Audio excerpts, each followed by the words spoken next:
yes. All right, doctor. Have you ever heard the saying that the simplest explanation is always the most likely? Have you heard that? I've heard that theory before, yeah. Was your explanation to the jury over the last little over a day the simplest explanation? It was the truth. You have a thorough explanation. Would you agree with that? I've told you what happened. Do you agree that the only problem with having an explanation for everything is that there's just so many explanations? There's no explanation. I explained what happened. I want to go through some of that. You claim that you were extorted on July 18th, 2014 by Catherine Magbanua and also in the background some Latin kings, probably Garcia and Rivera, right? Is that accurate? No, I wasn't extorted by Catherine Magbanua. You weren't? That's not what I believed in 2014. Okay, I'm sorry. I understood you to say you believe that today. Today I do, yes. All right, so who extorted you? I believe that it was Catherine Magbanua's friend that she ran her mouth to. Okay. And that's 2014.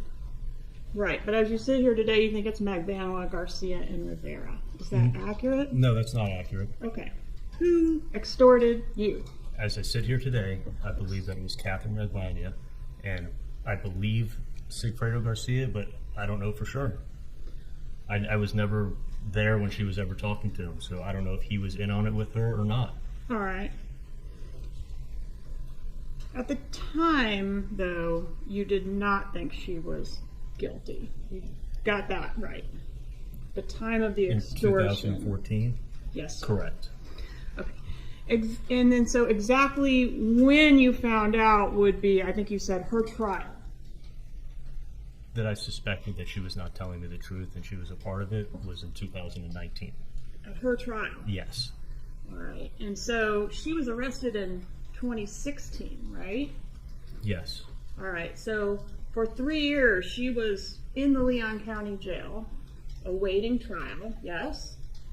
She was there. And you believed she was innocent. Yes. And you had this whole explanation to assist with exonerating her, right? I had the truth of what happened, yes. But you didn't offer the truth of what happened, did you? Nobody came to me. I thought the truth would come out. Does someone have to come to you? I was told not to talk to Katie and not to talk to anybody about this case by counsel. Okay. So you strike that. On day one, which is July 18th, 2014, she is the only one that physically contacted you to conduct this extortion. Am I correct in that? Yes, you are. So you never actually had any contact with any Latin king? No. No phone calls? No phone calls? No texts? No. No letters?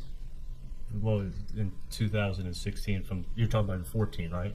I'm talking about the first layer of the extortion. Did you have any contact with the thugs that were getting your money for 2 years? No. Did anybody put a gun to your head? I was told that I would be killed in 48 hours if I didn't pay up. I heard you say that, but my question is, did anyone put a gun to your head? You asked me, did anyone pull a gun on me? That's what Is I that asked your you. question? No, nobody pulled a firearm on me. All right, so when Catherine Magbanua came to you on July 18th and said, open the safe and give me all your money, she was not armed. She was not carrying a gun that day, no. Were you armed at that time? Did you have a weapon in your home? I had weapons in my safe, yes. Were you led to believe or told that the bad guys are outside, right outside your apartment or your residence? No, but I was led to believe what they did to Dan, they were going to do to me. I heard you say that, but my question is, did she say, like, the car's running, I'm going to take the money out there to him right now? No, she never told me that they were waiting for me outside my house. In fact, she stayed the night with you, didn't she? Yes, she did. And didn't exit your house with your $138,000 until the next day, right? Correct. And the money, the $138,000, was that stapled into $1,000 increments? Each packet was $1,000, and they had a staple in it. And stapling money's a little unusual. Would you agree with that? For me, it wasn't unusual. That's what I did. Right, but nobody else does it. That's why I'm suggesting it's unusual. I've never questioned people into how they keep their money, whether they keep it with a staple or a paper clip or an envelope. I just know what I did.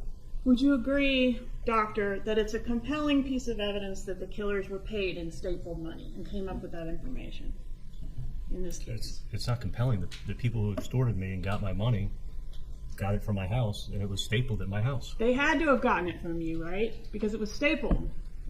If they got it from Katie, they got it from me. So it had to be some kind of, I paid, but I did it under duress, based on that piece of evidence, right? That had to be built into your defense. I was extorted, and I paid the money. All right, so Katie comes in and she's in a panic, and she tells you what's happened. And I need all the money in your safe right now. Do you suspect that maybe she's working with the police at that point? Maybe she's trying to set you up? No, she didn't say I need all the money in your safe. That's not what she said. Did she take all the money in your safe? I cleaned out all the money in my safe and handed it to her. Right. Why did you do that? Because I was being extorted for $250,000. But why didn't you? The bump was only $5,000, and you immediately became suspicious and questioning and had all these conversations and deliberations about what to do about it for days. When Katie comes to you, you just open the safe and give her the money, right? That's what I did, and there's a big difference between the two.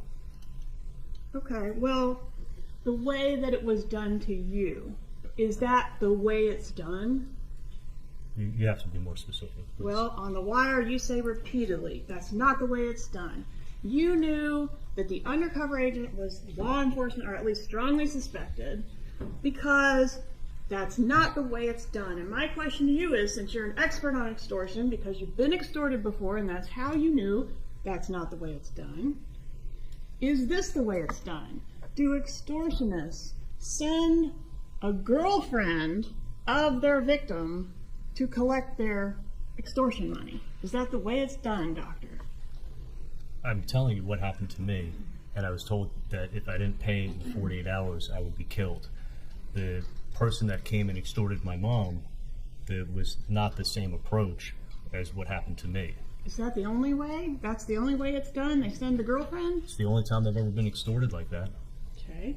And did you hear any of the negotiate? So they come in and they say, strike. They come in and they say, we need $333,000. You need to pay $333,000. You need to pay $333,000. Why not $1 million? Because when I had told to Katie that the $1 million offer for Dan Markel, I said I was going to pay $333,000. And when she asked me, do you have that much money? And I said, yeah, I could pay it in cash. So she took it as I had cash, and she knew I had a ton of cash in my safe. So she thought I had the cash. I didn't have all that cash. So that's where I'm assuming they got the $333,000 from. But the idea. offer that she bragged about was $1 million offer, isn't that right? That she ran her mouth about. I was never there when she spoke to her friend. Okay, was it $1 million offer? The offer was that $1 million was going to be paid, and I was going to pay $333,000. And weren't you going to cover Wendy's third as well? No, not at all. I was going to cover my third. Didn't your lawyer say in opening statement that you were going to cover the whole thing for Wendy's third? No, I was sitting here. I heard what he said. Charlie was going to pay $333,000. All right. And so the offer was $1 million offer, and that's what you told Katie, along with the fact that you were going to cover the third. I was telling her that I was going to pay $333,000, yeah. And then one day, if my sister was able to, she was going to pay me back. And then you didn't have the amount of money that was being demanded at the time, right? No, I only had what I had. All right. And at that point, the blackmailer, Catherine Magdanoa, negotiates some type of layaway plan for you to complete the extortion with the Latin kings? Okay, Katie wasn't the blackmailer, and Katie wasn't the one who was extorting me. Didn't you just tell this jury that Katie was the blackmailer? You realized it in 2019. I had thought that when you were just talking, you were talking about 2014. You were talking about that night, Okay. so that night happened in Doctor. 2014. Okay. We all know now, because you have revealed the puzzle piece. She's a blackmailer. Can we agree on that? I believe, sitting here in 2023, Yes. that she was in on the extortion for sure. Yes. So is it okay if I refer to her as a blackmailer? I think there's a difference between blackmail and extortion, but yeah, Okay. sitting here today, we can. Sure. We'll refer to her as an extortionist.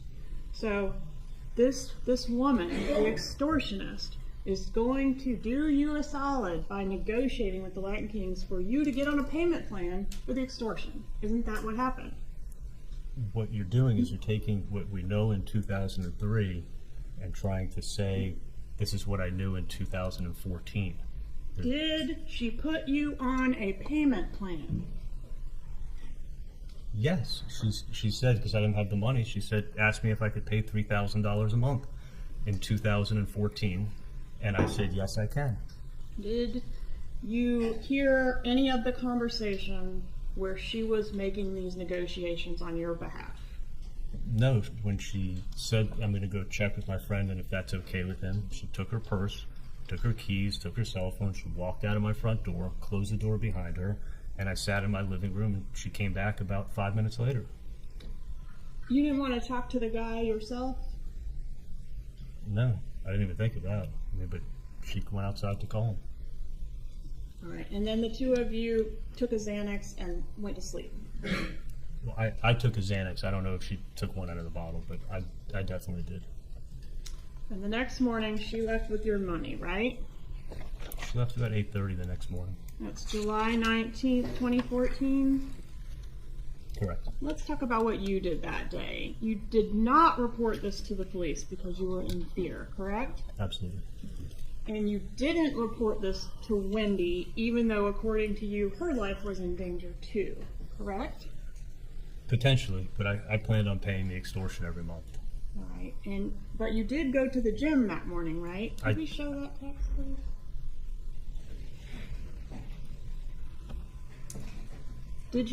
Were you able to go to the gym the next I morning? absolutely didn't leave the house. I worked it out at Nova Southeastern Gym, and you can check the gym records. I was never there. Okay. Did you say you were going to the gym? I said I was, yeah. But you didn't actually go? No, I didn't leave the house. All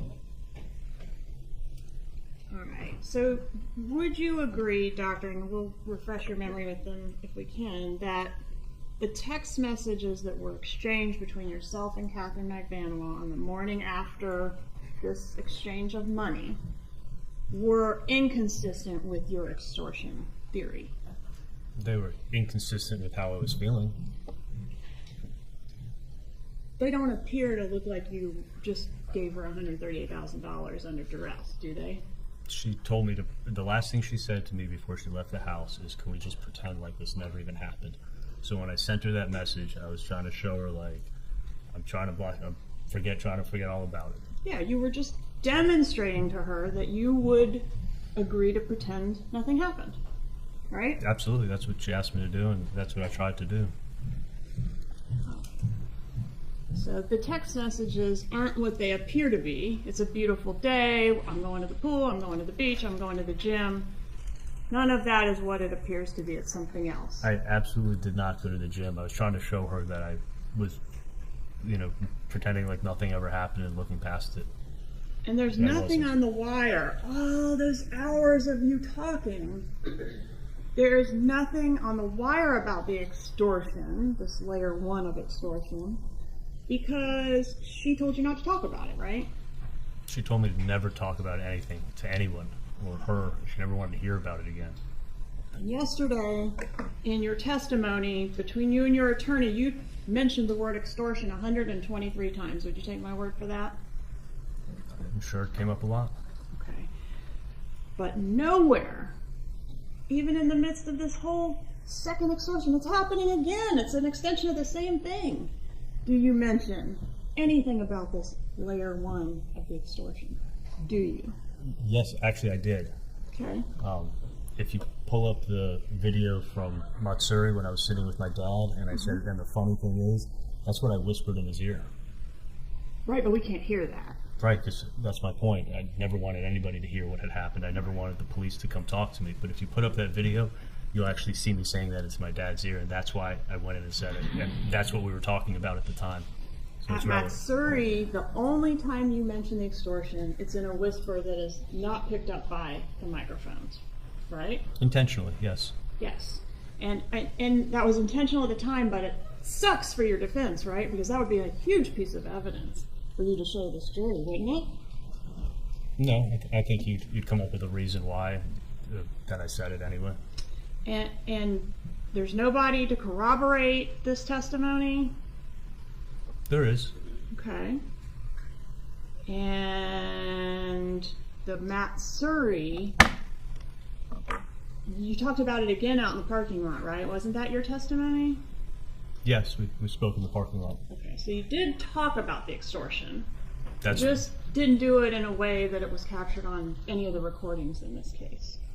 well, we spoke when we had privacy. Well, you had privacy on the phone, right? When? At least you thought you had privacy on the phone. Every time when you were talking on the phone for No, hundreds of hours on this no. wire. There's always a chance that I was being listened to. Okay. I mean, well, there was a chance you were being listened to when you whispered in Dad's ear, right? But you said it. And you were talking about it. I whispered real quietly into his ear, so I thought I had privacy. At that point, I thought I had privacy. And Catherine McVanoa and you discussed this first layer of extortion in the car outside of Dolce Vita too, right? That's when I found out everything that was going on, and she opened up when I But confronted if her. this jury could hear that conversation recorded, we would all be hearing basically what you're telling us, that there was an extortion effort that predated the undercover operation. Wouldn't Right. we? Because I was trying to see if Sigfredo was behind the extortion of my mom, because I knew he was behind.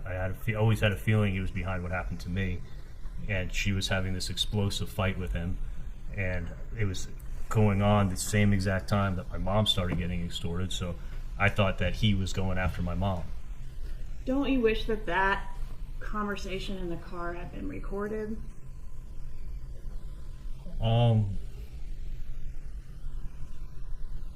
I don't know. Wouldn't it prove your theory Yeah. that you're talking about, the If I prior think about it. extortion? Then you'd know exactly what happened back then. But unfortunately, it wasn't recorded, and then everything that was recorded inside the restaurant, you don't mention it, right? I'm speaking very carefully. I mean, I was still, even when I was in the car with Katie, she was doing most of the talking. That was the first time she really opened up, and I think I caught her off guard. I was still, even when I spoke to her in the car, I was real careful. I said, was T behind what happened to me? Like, I wouldn't even say the words to her when I was in the car. Okay, was T behind what happened to me? Do you say anything anywhere in the wire about referencing what happened to me? Meaning, what happened to me before? No, because that was the only time I ever confronted her. But I did actually when I would be on the wire with my mom, and I would say it's not the same person. Like, that was in reference to what happened to me, and she What knew call that. do you say it's not the same person? Okay, you want to know what call? It was Yeah. Tuesday, the 26th, and I said it's at the end of the call. It was a 2-minute and something call. April 26th? April 26, 2016. It was a 2-minute and something call. It was towards the very end. And I go, I know it's not done like this. It's 48 hours, just enough time. It's not the same person. So you can look it up. Okay, I'm with you. It's not the same person you were referencing as the person that blackmailed me years ago. And has been blackmailing you for years. Yeah, That's what you meant. It's not the same person that's extorting me, correct? All right. So I want to go back to Wendi. Wendi is in the process of relocating from Tallahassee to South Florida, basically the day that this is going on, day after the money drop, right? They're packing up the car. They're coming back. Yeah. So she's going to be moving significantly closer to the killers that had threatened her life. This what I don't. She wasn't planning it wasn't a permanent move or anything that was planned. I think she took a suitcase with her. But she's your family member, yes. She's much closer to the one they've already killed than you, right? Say it again. She's much closer. She's got much deeper connections to the person they've already killed. That's Dan Markel than you do. Right. I mean, there's a reason to fear for her safety because these killers have come, they've just killed Dan, and now they're saying they're going to kill another one. It could be Wendi, right? She has no idea what's going on. Exactly. But you let her move from Tallahassee to Miami where you knew the killers were located. That's my point. Do you agree with that? The killers were able to find Dan Markel in Tallahassee. They have a car. They were. But would you rather live in Tallahassee or in Miami if the killers are in Miami? I think if these people want to find you, they'll find you. I mean, I don't think. I mean, looking at Luis Rivera, I don't think a distance would stop him. Okay. Where did Wendi and the boys live when she first moved to South Florida? When she first moved to South Florida, she moved in with my parents into a small apartment. They actually had to get another apartment because that one was too small. With your parents? She moved in with them, yeah. And I want to talk about the cameras. You bought cameras for the Adelson Institute and your home at Whale Harbor, right? Yes. The camera system? Yeah. All right. And what about Wendy's? I guess she didn't have a place. So, like, wherever she was staying with your parents, were cameras installed there as well at that same time frame that you installed these cameras? No, I never told her what happened, but they lived in a very secure building. Isn't it true, Doctor, that you'd been planning to install those cameras for some time before the murder? I actually already had cameras at my house that I had installed in 2008.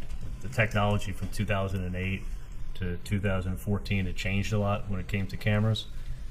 I think you mentioned that. I'm sorry to interrupt you, but I think you mentioned all that on direct. I'm referring to this particular update that was done post-homicide. You were in communication with this camera guy, and I think your lawyer mentioned this. You had 84 text messages with him dating back to January 20th of 2014 in regards to the update that occurred post-murder. Do you agree with that? I know. There was always talk that we were going to get cameras in the office, and we just never got around to it. When this happened, that week, within probably 3 days, I called the camera guy up and I said, I want to get cameras in my house and my new cameras for my house, and I want to get cameras in my office. How soon can you come out and do it? And then he came out, I'd say 4 or 5 days after that, bought the equipment and installed it that week. Did you hire a private investigator to help you with this whole problem you were having? With the extortion? Yes. No, I didn't tell anybody. Did you get a bodyguard? No, I carried a gun on me, and I always sleep with a gun next to me in bed, and I carried a gun on my person and had a gun in my car at all times. Do you recall a statement you made on the Dolce Vita recording that said you were going to start carrying a gun? Yeah, because for a long time, after this happened, I was carrying a gun, and it's uncomfortable, and I don't always like carrying a gun, so I hadn't carried a gun in a while, and I was going to start carrying one again. But you did say in 2016, I'm going to start carrying one. Yeah, I carried probably for about 4 to 6 months after this happened, and I wear scrubs, so the gun that I had can kind of stick out, and it's uncomfortable. I prefer not to carry a gun. So you quit carrying it, but during the time you were still paying the extortion money? Yes. All right, and the extortion money that you were paying, $3,000 a month, that wasn't going towards the principal of whatever was left on the $333,000, right? Didn't you testify to that? Correct. All right, so you never came up with the remaining bulk of the money that you owed? Never. And nobody ever came after you for that? No, they said you could pay it all off and it'll be done, or just pay $3,000 a month. So I thought about paying the full amount. All right, then a couple weeks later, after the initial extortion, you and Catherine Magdanoa broke up, according to your direct. Do I have that right? That's not correct. When did you break up? Within a week. I met her, we went out to dinner, we went out to eat, and I just said, this has got to end. All right, so you broke up with her. Yes. Weren't you scared that if you broke up with her that she would sick the Latin Kings on you? No, because I had every intention of paying every month. When I broke up with her and I said, listen, I don't want to surround myself with this. I'm scared. She said that she was going to come every month and pick up the money and protect me. And she understood. I mean, our relationship was on the rocks. But you testified that all the gifts and stuff that you gave her were to keep her happy, right? Yeah, when I realized that she's the one who's protecting me and she wasn't a part of this extortion, I had no problem keeping her happy, and I looked for things to do, nice things to do for her because she was broke. But not worried about pissing her off by breaking up with her.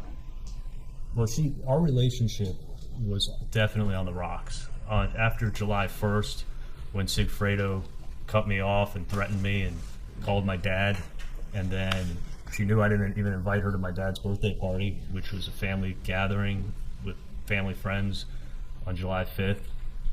She knew we were going to be done. After you broke up with Catherine Magdanoa a week after the murder, did you continue to talk to her? We still communicated, for sure. Talk on the phone? And texted, yeah. And meet up? No, the only time I would see her was I saw her again the end of August. She came and picked up the money, and that's when she asked me if I could put her on the books because none of this money was going to her, and she needed to get health insurance for her kids. So I said, yeah, I'll do it and help you out. And did you continue to hook up with her after the breakup? And by that I mean, have sex with her. There was one occasion. There was one time that we hooked up. Okay, when was that? I want to say it was probably about 5 months after we broke it up. Okay, well there was one other occasion before that in October of 2014. Do you recall that? October 9th of 2014? That's probably the occasion I'm talking about. It's July.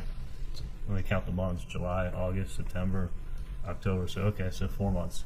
Okay, and there's another one on October 15th. You remember that one? No, I think we did hook up about one time.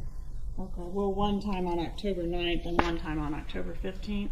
I thought it was one time. If it was 2 times, it's been... Could it have been 2 times? But no more. Okay. And on August 25th, 14, that would have been after the breakup, right? Yeah. You text her, and then she replies, I don't need help, I'm good. Don't need favors, nor will I trust anyone again. Erase my number, please. Go on with your life like you did already and have been doing. Sorry we spoke today. I don't want to stress your life more. Don't do anything for me. Do you remember receiving that text from Catherine Magdanoa? Yeah, sounds familiar. And that's a pretty weird text to get from the extortionist. You're meeting her to give her money. Why is she saying erase my number? She's not the extortionist. On in 2014, I didn't think she was the extortionist. Right, but it's been revealed that she was. In 2019, so you're taking what was known in 2019, and you're trying to say I knew what I knew in 19. I'm not trying to say you knew. I'm trying to say she knew. She knew she was the extortionist. Why is she telling you to erase her number and leave her alone?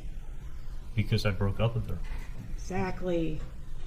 On 9/11 of 14, she sends you #bestie for life. Do you remember that? It sounds familiar. So did you all have some kind of reconciliation after the breakup?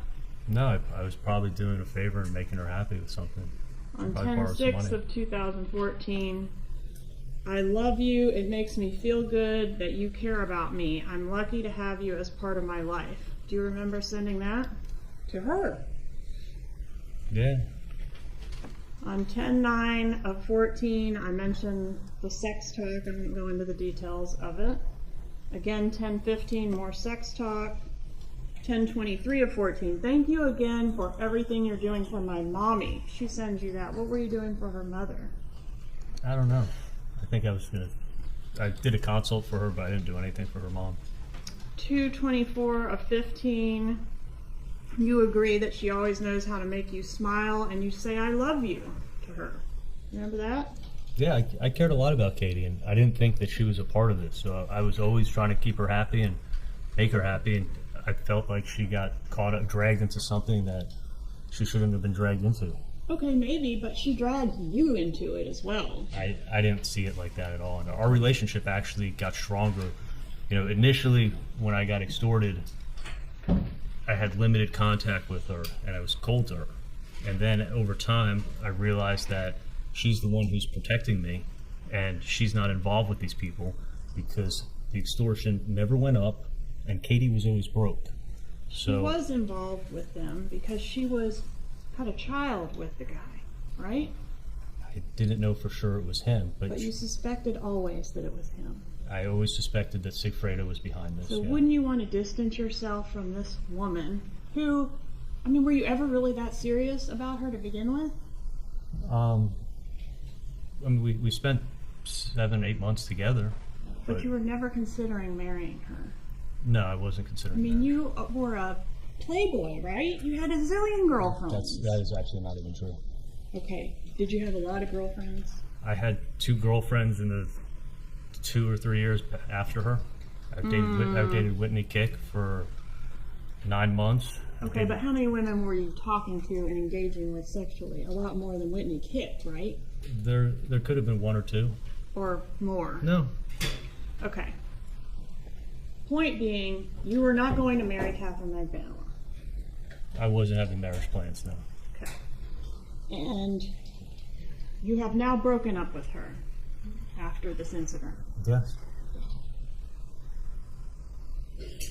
She's the person that's taking the money from you physically.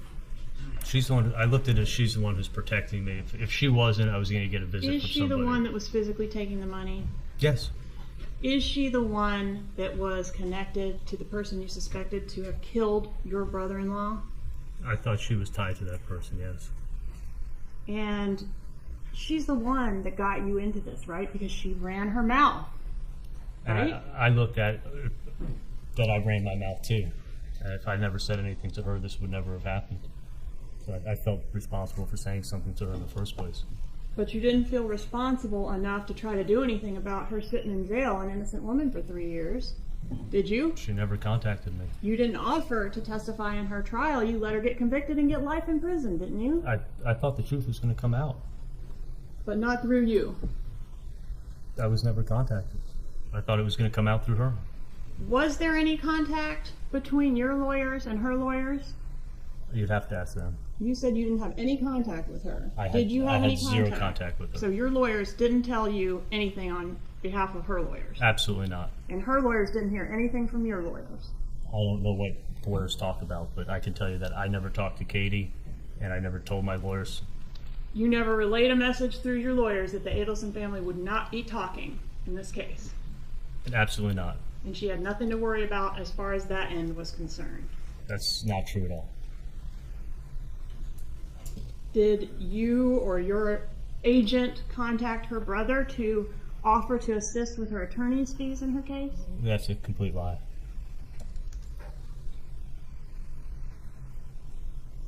On 10/27 of 15, you say you can't wait to get lunch with her. She's the best, and you are lucky to have her as a friend for life. Did you say that? Yes. 10/27/15, you can't wait to get lunch with her. 10/30/15, you tell her you miss her. 12/9 of 15, again you tell her she's the best. Yeah, I said all those things. Do you agree that this picture does not look like a relationship between an extortionist and her victim? I agree, because Katie wasn't the extortionist. She was the extortionist. In 2014 and No. 2015, I didn't believe that. I know you didn't believe it, but we're looking back now, okay? You know, it's like if you're going to quote me, date me. Like, at what I knew in 2014 and what I knew in 2015 is not what I know now in 2023. Okay, yes, I hear you. You didn't know then, and that's why you were nice to her. Yeah, I thought she was protecting me. Got it. And none of those factors that I pointed out weighed into that consideration. That she ran her mouth, that she brought the Latin Kings on you, she was taking the money from you. None of that counterbalanced it. You were still gonna be friends with her and keep her happy. You're wrong. I didn't know about the Latin Kings in 2014 or 2015. All right. The love text, which is what I'm referring to all these texts, where you're still nice to this person after you break up with her. You're still doing favors for this person after you break up with her. I mean, that's like a major problem for your defense, isn't it? No, our relationship got stronger. I agree. Our relationship got stronger, but it was much different. Isn't that why she has to be an innocent conduit between you and the bad guys? Because if those texts didn't exist, she would be the extortionist and the bad actor in this whole thing, right? I'm not following your theory. You have to explain away those texts, don't you, Doctor? No, I have to sit here and tell you the truth. And now you're finding it out.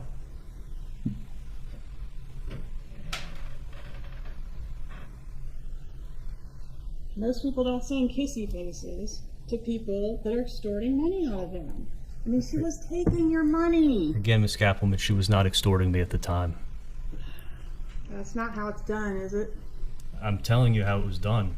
So then over these next 2 years, you would meet her monthly and hand over a bundle of checks and $3,000 in cash, right? No, you're wrong. Paul, tell me. I would hand over $2,000 in cash and a bundle of checks. $2,000 in cash and a bundle of checks. And so over the course of 2 years, I'm terrible at math, but that's roughly how much money? Because I think I did $3,000. It's $48,000 in cash, in addition to the $138 you provided the night of. Do you agree with that? If your math is correct, I'm just telling you what I paid her each month. And the checks, which is another $17,000, right? You're doing the math. Okay. It was a lot of money. Was it a lot of money to you? It was a lot of money to me, yeah. I work hard.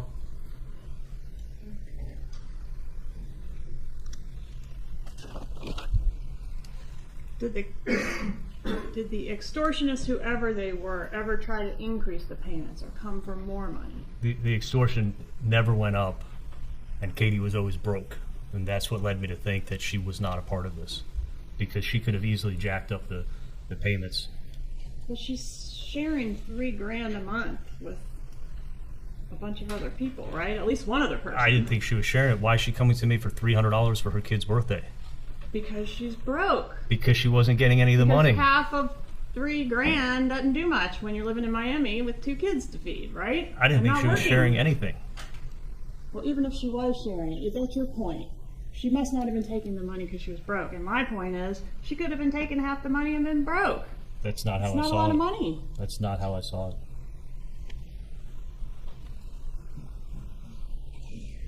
Tell me about Dan Markel a little bit. What you've sort of said, what I heard, correct me if I'm wrong, was he was, a nice enough guy, typical Wendi boyfriend, but not really your kind of guy. Yeah, I think it's an accurate description. All right. Do you agree that he was this brilliant legal mind? I think he was a little nerdy, nice guy. Just kind of like the average guy that my sister dated. Not the kind of guy you want to have a beer with, though. We never had a beer together. I mean, not that I wouldn't have had a beer if he wanted to have one. We just didn't have that much in common, but he was always nice to me. Do you appreciate the fact that his death was a terrible loss to his sons? It was horrible. Do you think they were better off without him? Absolutely not. Did you host a celebration dinner after his murder? That's a complete lie. On The Wire, would you agree that the Markel boys were in the background pretty much of every call you had with your mom? I mean, we hear them a lot, right? My sister was working, so my parents would help my sister out, yeah. Yeah, and it was summertime, so they were out of school, I would assume. I don't know if it was every call, but they definitely helped my sister out for sure. All right, and those calls captured Donna pushing them on the swings, that call that tortured all of us a couple times. Remember that one? Yeah, there was a call where she was pushing them on the swings. Taking them to tennis lessons. That was the same day. I mean, that was the same call that got broken up, and she called me back. But yes. Doing their bedtime routine. Helping my sister out for sure. Reading stories, brushing teeth, getting haircuts, going to piano, story time and bedtime, all of that kind of stuff. All stuff that parents and grandparents do. You're right. All right. She even said to you on one of the calls regarding the bedtime routine that, quote, we have a whole routine going. Do you remember that? I have a whole routine with my son. I mean, I think it's normal with kids. You have a routine to put them to bed. Right. You gotta brush your teeth. Things. Can't forget to brush your teeth. Yeah. A little dental humor couldn't hurt, right? What's that? All the things that your mom wouldn't have been able to do as readily if the kids were living in Tallahassee. Agree with that? I mean, when they come up to visit them, they'd be doing the same thing. Sure, when they came up to visit, but now they're doing it every day, right? Almost every day. Not every day, but when my sister needed them, she helped them out. And these are all things, these little routine things that Dan Markell will never be able to do with his sons. Do you agree with that? Absolutely. Does your mom have a favorite child? Well, she says she doesn't have favorites, but I don't think she likes my older brother. Okay. But is Wendi the favorite? I'd like to think it's a tie between me and her. Does your mom worry more about Wendi than you? Well, it's I don't really get. before this case. No, I don't. I mean, I don't. I think maybe in different parts of my life, she's probably more concerned about me. Different parts of my sister's life, she may be more concerned about her. Is it true that your mom has a tendency to worry herself sick if there's something going on with one of you kids? No, I mean she's a concerned mom, but I think she's a normal mom. Was she pretty worried about Wendy's marital problems? No, She wasn't. I think no. I think she'd get upset when my sister would tell her things that Danny was doing and going to work, bad mouthing her. But I think any parent would get upset. But also she would meticulously go through all the filings and send long emails detailing her thoughts about every filing in this divorce. No, I don't think that's the case at all. Okay. Did she hate Dan Markell? I think she liked him in the beginning, for sure. And I think when he was being a jerk to my sister, I don't think anyone particularly liked him when he was being a jerk. What about the time around the time that he was killed? Did your mother hate Dan Markell? No, I think it kind of like tapered off. I think that she only disliked him when he was being mean to my sister. Other than that, nobody had a problem He with was being mean to your sister during these divorce proceedings and subsequent litigation, right? I think it was on and off. I think it was sporadic. And when your mom's worried about Wendi, does she come to you for solutions or to talk things out? No, I don't think worried is the right word to describe it. Does she ever make Wendy's problems your problems? No. Like convincing you to get Wendi to pull the plug on the house on Halloween 2013? Didn't she convince you to sort of take up that cause? No, that was actually me. I thought I shared my thoughts on home ownership for my sister. That was all me. Didn't you say that if she had bought that house, that would have been the second worst decision of Wendy's life? I thought it was going to be a stupid decision to buy that house. And what was the first worst decision of Wendy's life? I thought looking at hindsight 2020, I think when she'd agreed when she married Dan. And did you convince her to take a particular job as well? Remember that call? Yeah, she got an offer from a law firm, and she was debating whether or not she should take it. She didn't know if it was exactly what she wanted to do. And I was like, hey, you don't know what you don't like doing until you've done it. Seems like a great opportunity. Like, why not do it? Learn the job skill. It's a skill you don't. And she's like, well, I don't have that skill. And I'm like, well, it's a good opportunity to learn it, and you may like it. And if you don't like it, then try something else. But I was trying to encourage her to take what sounded like a great opportunity. And Mom shared your thoughts, and I'm referring to Donna Adelson, shared your thoughts about this opportunity being a good one for Wendi, right? I probably heard about the job from my mom, but I definitely heard about it from my sister because I'm talking to my sister about it. Yeah, I mean, the job was not what she had any experience in, right? It was a whole nother field of law. Then that was my point. It was like, well, why not take it if they're offering it to you and you can learn something new? It sounds like a great opportunity. Do you and Donna know what's best for Wendi better than she knows herself? No, but not at all. Were you a spy when it came to Wendi? Did you get information from Wendi and relay it to Donna? At times, because I was dating Bree, and Bree worked for Dave, so I would hear stuff about Dave from Bree, so I kind of had an inside. I got inside information. In what capacity did Bree work for Dave? Dave was his. After she graduated from college, she was working as a nanny for Dave. All right. And how old was Bree during the time you were dating her? Was she significantly younger than you? She was 24, and I was 39. Is Bree the mother of your child? She is the mother of my child, yeah. All right, so back to Wendy and Donna. So Wendy, was she tight-lipped with Donna about her private life? I don't think she shared everything. But she would tell things to you that she wouldn't tell to Donna. I can't say that for sure. Can you play clip 1, please? Publishing called EEE. EEE. 3 E's.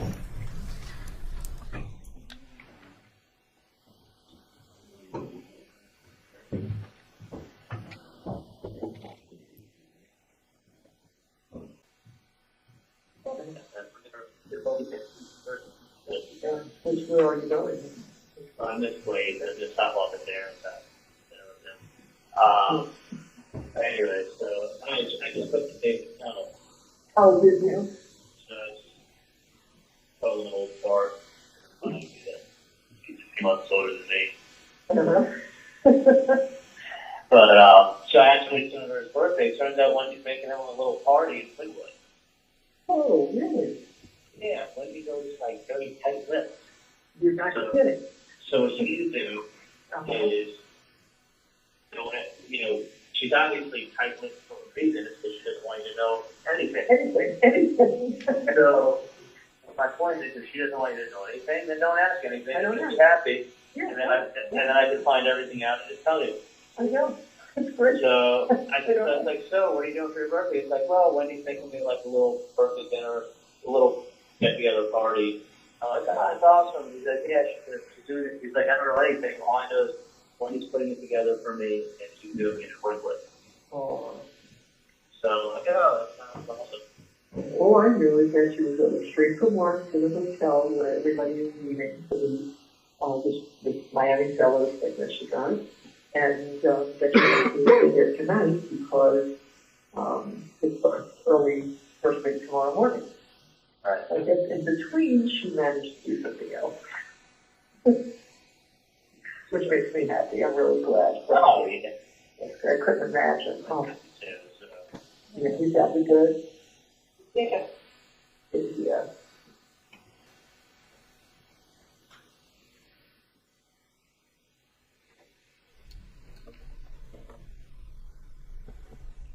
Do you remember yesterday, since you were telling a story about Katie coming in from having had some kind of altercation with Garcia, and she had reported that the necklace had been pulled off her neck? Do you remember that? Yes, I do. All right. And when you were relaying that story to the jury, you used a specific term describing what Garcia had done to her. Do you remember what that term was? It was only yesterday, but you'll have to refresh my memory how I described it. You said he roughed her up. That's accurate. And that put my antenna up, because that roughed them up is the exact same phrase that Catherine Magdanoa said in her proffer that you used on Halloween 2013 when you first approached her about, does she know anyone who can rough someone up? No, I think getting roughed up is an adjective, but what you're doing is the same thing you did with your TV theory. Is like you heard TV mentioned multiple times, so you put the whole case together with the TV. Okay, Now we'll you're get putting to the whole TV. case together with the word roughed up. Like, Yeah, I mean, I'm think not if putting the whole case together, One moment. Don't speak over each other. but that's Please an wait for him to answer, then you can ask your next question. Go ahead. But that's an unusual. I mean, it's a specific term. I'm not making a whole case out of it. But did you say roughed up in both places? Katie was roughed up by Sigfredo when he tore the necklace off of her neck, yes. And isn't that the same term you used when you first broached Catherine Magdanoa about did she know someone who could rough up someone else? Never in my life have I ever asked her that question. Never in my life. That conversation never took place. Did you ever hear Donna Adelson refer to Dan Markel as stupid? No. Were you laughing when Wendy was on the stand and I read all the names that Donna referred to Dan Markel as? No, I laughed when you said the word fucker in court. Okay. What did she mean when she said Dan Markel was trying to take her sunshines away? Do you know? My mom never said that. Oh, so you never heard her say that was made up, and he put it in a court filing, and then now it becomes something that my mom said because someone made it up and put it in a court filing. My mom never said that. Did your mom refer to the children as her sunshines? No, the kids were 3 and 4. A 3 and 4-year-old can't repeat a conversation and remember words 6 hours later and repeat it accurately. I have a 5-year-old son. I've never seen a 3 and 4-year-old do that, so it was made up, and now you're repeating it. Okay. Have you been a good brother to Wendi? I don't really try to be a good brother. It sounds like maybe you're not agreeing that this was a really nasty divorce, or are you agreeing it was a nasty divorce? I mean, I don't think any divorces can be pleasant, but I think they definitely had their fights. I mean, they were fighting over bicycles and all kinds of crap. But in addition to that, Dan Markel accused her sister of fraud, right? He made an accusation, yeah. Threatened her with federal kidnapping charges. Oh, that's a new one. You just told me. That one's in the emails that are in evidence. Did you review those? I didn't review the federal kidnapping charges in this case. Was seeking contempt proceedings. You heard about that here in court, yes? I heard about that, yeah. Even went after her lawyer personally, right? He made serious threats against her lawyer. And her bar card could have been in jeopardy if any of those, or some of them. I heard the other day she was saying that, I guess her lawyer, he was threatening her lawyer's bar card.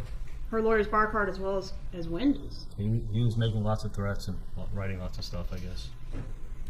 And he messed with your mom too, didn't he, in that grandma motion? You know which one I'm talking about? I don't think he was messing with my mom. I mean, nobody took that seriously, and I don't think anyone even knew about it.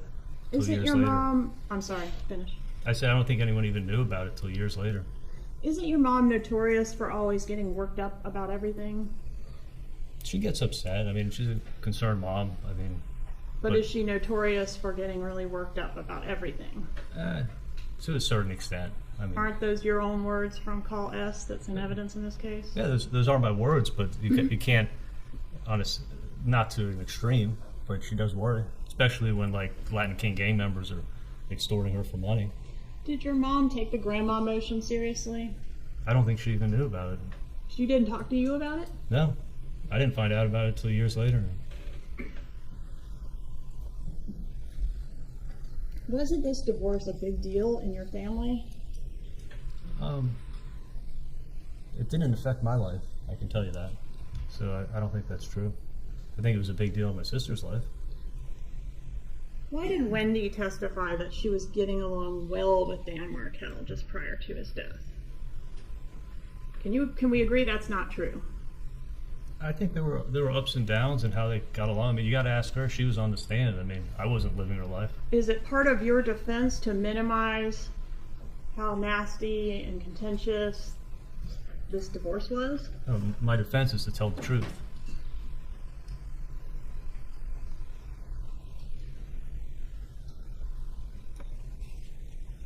Did you have any input on the decision to change the boys' names from Markel to Adelson? Absolutely not. Do you and Donna have to protect Wendi? No. Does Wendi appreciate everything you and Donna do for her? You got to ask her. I mean, she's my sister. I love her. I try to give her my best advice I can. If I care about her, and I give her my advice, whether she takes it or not, is up to her. She's a grown woman. Let me ask it another way. Do you feel, or isn't it true that you don't feel that Wendi appreciates everything you and Donna do for her? My sister had no idea what I've been through in the last, God knows how many years, and what I wake up worrying, am I going to get killed? Am I going to get arrested? And she knows none of it. She's just going around her life, and I had somewhat of an innate anger towards her. Mm-hmm. You know, probably unjust because she didn't know what happened. But yeah, I was upset. And weren't you saying on the wire that she doesn't appreciate what you and Donna have done for her? I don't know if I said that she doesn't appreciate what I've done for her, because I never did anything for her. Okay, so that was my next question. What have you done for her? Nothing? Other than give her advice and care about her, be a big brother that loves her. Would you say Wendy's a little bit spoiled? In some regards, I mean, she gets a lot of help for sure. Is she a little less savvy about how the world works than you are? I don't know. I mean, you gotta ask her. Could you trust Wendi with a secret that could ruin your life? It's not a secret. It's something that would get me killed. So I didn't want to tell her. Can we agree that she obviously knew something about this crime? She found out when she came to court. I never told her anything. I'm talking about the murder of Dan Markel. She knew something, right? I mean, it's not a coincidence she went to the crime scene, is it? You're talking about the route that she took that day? I'm talking about her pulling up to the crime scene tape. She never went to the crime scene. She was going to buy a bottle of liquor that, coincidentally, the person sent her a stock the bar party for buy a bottle of bullet bourbon that she was going to pick up. She wasn't driving to a crime scene. And I think she made that clear too. Nobody knew a murder was taking place. She pulled up to the crime scene tape, Dr. Adelson. She didn't pull up to the crime scene tape. She was driving down the street and then had to make a U-turn. It was blocked off. But she wasn't It's like going she to. couldn't help herself. Isn't Nobody it? knew a murder was going to take place. She exposed you all to some degree by those actions, didn't she? No, not at all. And then she threw you under the bus in her interview, didn't she? Nobody knew a murder was going to take place. She knew her husband had just been shot, and they were asking her who would want him dead, and she said your name. Are you mad about that? No, she said a lot of people's names. Well, she said yours in the first 25 pages of a 5-hour interview. Isn't that true? I wasn't there for the interview. But you've reviewed it in preparation for your trial, haven't you? I actually don't know if I've seen her interview. There was a lot of questions of you about, didn't you do this murder with Wendi? Doesn't the state think you did this murder with Wendi? Are you familiar with your charges in this case? Yes, I'm very familiar with my charges. And who are you alleged to have done this murder with? I'm alleged to have done this murder with my sister, my mom, and my dad. Would it refresh your recollection to review a copy of the indictment in this case? I'm a slow reader, but I could read it if you want. May I approach, Your Honor? Okay. And this is the official charging document in your case, Dr. Adelson. What does it say in reference to who you are alleged to have committed the murder with? This is, what day is this? 2022. Oh, they think I did a murder with Katie. Catherine Magbanua. Yes. Anybody else? Give me a minute, I'll read.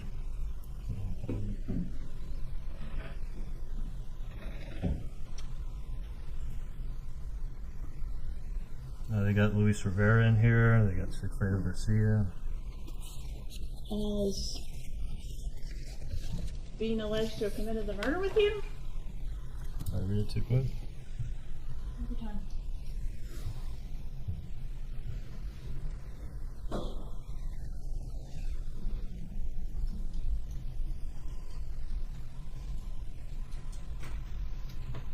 Should just be at the very top of each charge. On or about July 18th, 2014, did unlawfully. Okay. Yeah, Katie. Catherine. Okay.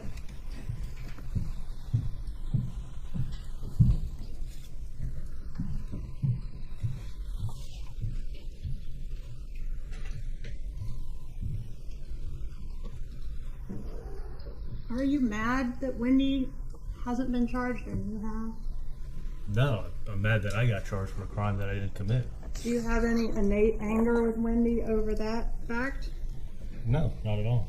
Are you pissed that she told all that stuff to Jeff Lacoste? I don't think she said that to Jeff, but I wasn't there. How did Lacoste know about the celebration dinner? That we went out to dinner. She got sick, so she may have told someone that she threw up. And then what, he just added the part about you referring to it as a celebration? I never referred to it as a celebration dinner. I picked my sister up. I said, where do you want to go to eat? She said she wanted pizza or sushi. I said, I know a great sushi place. We went there. We didn't have reservations. We ended up sitting at the bar for an hour waiting for our table. And she had 2 drinks and got sick. She vomited on the dinner table. or at the dinner table. Yeah, she got her to the bathroom. But yeah, she doesn't drink alcohol. So those 2 drinks, and I think on an empty stomach, I think she got really sick. But there was no celebration dinner. It was the first time that she actually really left the house since she got back from Tallahassee. She was devastated. Did you say something to her about the murder of Dan Markell right before she vomited? Absolutely not. Do you remember what you said right before she vomited? She was I think she said, "I don't feel well." And I say, "Oh no," and then she threw up. Before that?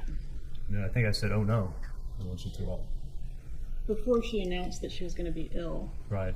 Do you remember what the conversation was? Just how's the food? How's your? I mean, we were probably about halfway through dinner. If you look at the timetable, we weren't there long. Why did you brag to Jeffrey Lacoste about your connection to the Cuban criminal element? Never said that to Jeff Lacoste. So he's making that up? If he said it, I never said it. Well, you were in here when he said it, weren't you? I heard him say it, yeah. But I never said that to him.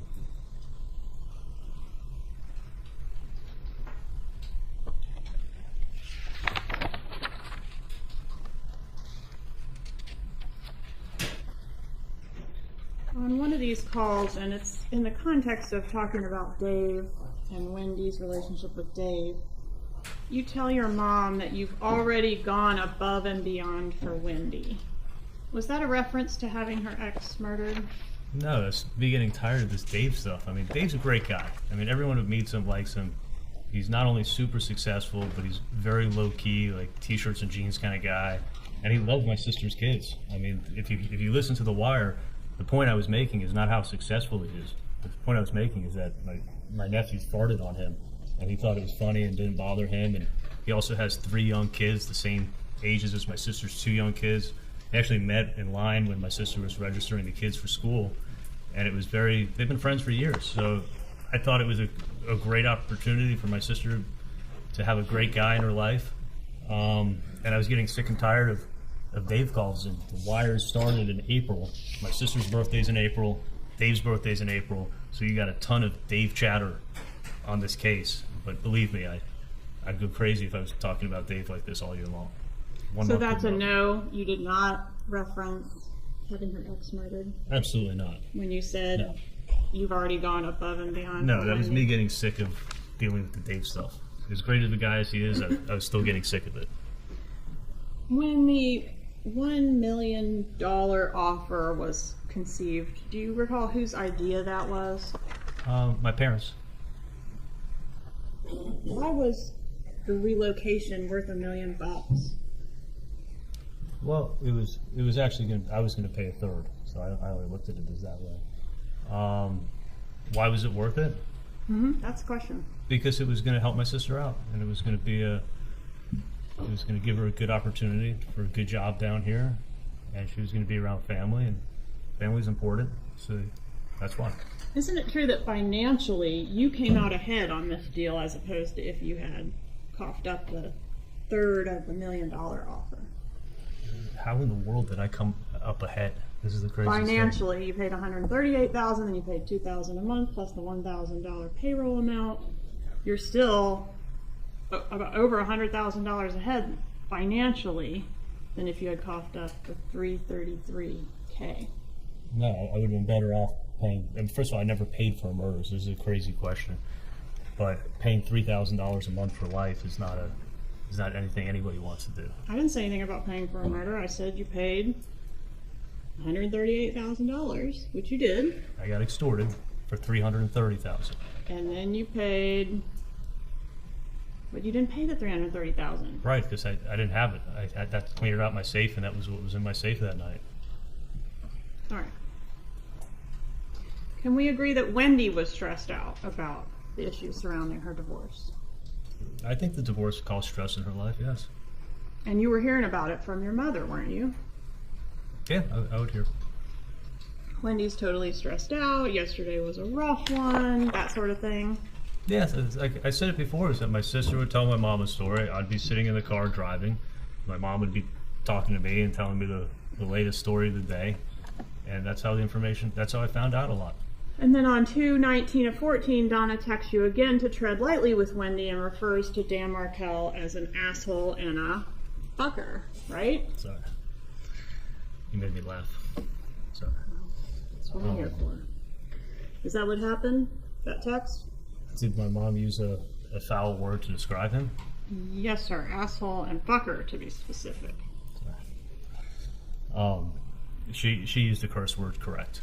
Is that pretty strong language for your mom, or is that how she speaks?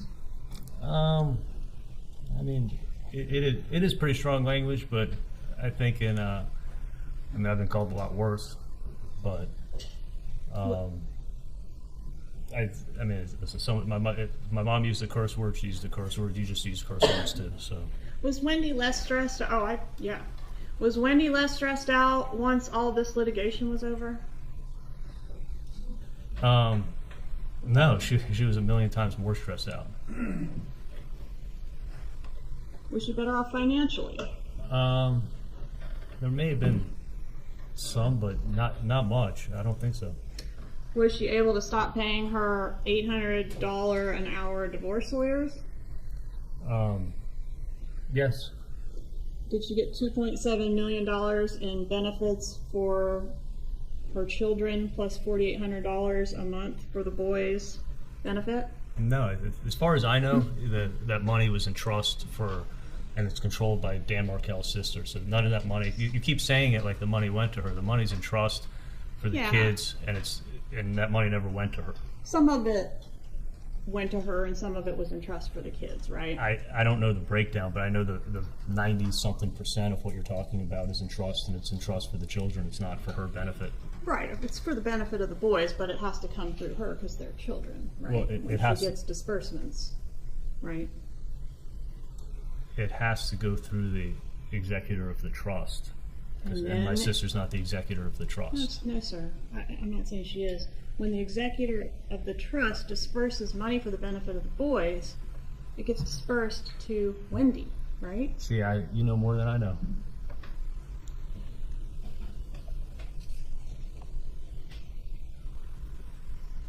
Did you have trouble sleeping after the murder? After I was extorted, for sure. Did Cody text you on 12/19/15? Sorry, we have problems sleeping and shit. We do have a lot of weight on our shoulders. Did she text me that? Did she text you that? I mean, she may have, but it sounds about right. Do you want to look at the text? I can look at it, sure.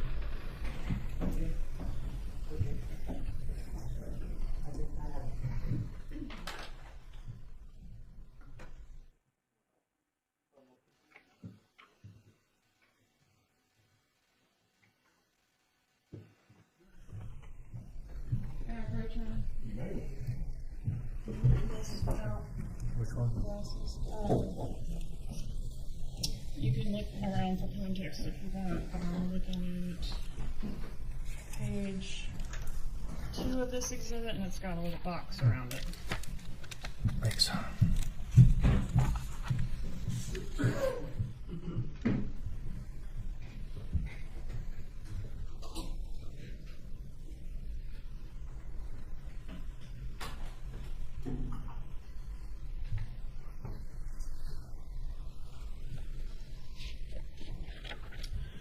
And if that refreshes your recollection, the question is, did she send it? Yeah. I want to go over a little bit some of the payments or gifts that you gave to Catherine Magbanua. We've heard a lot about her being put on the payroll at the Adelson Institute, and she made this demand to you when you met her to give her the first extortion payment on the payment plan. Is that correct? She didn't make a demand. When I gave her the $3,000 for her friend, she asked me if I could do her a favor and put her on payroll for $1,000 a month so that she could get insurance for her kids. She was going to cash the check, and the money was still going to her friend, so that money wasn't going to her. She was getting insurance for her And kids did you as a favor. believe her that she would give the money from the paychecks to the friend? believe what she was saying to me, yeah. Isn't it true that Catherine McDaniel actually asked you to place her on the payroll back in June, prior to this extortion effort? I don't know if I could put her on payroll. She asked me if I could put her as something when I was dating her, put her as something on the office so she could get insurance. But I never did. And that was in June. I remember she'd asked me about it before, but I never did anything.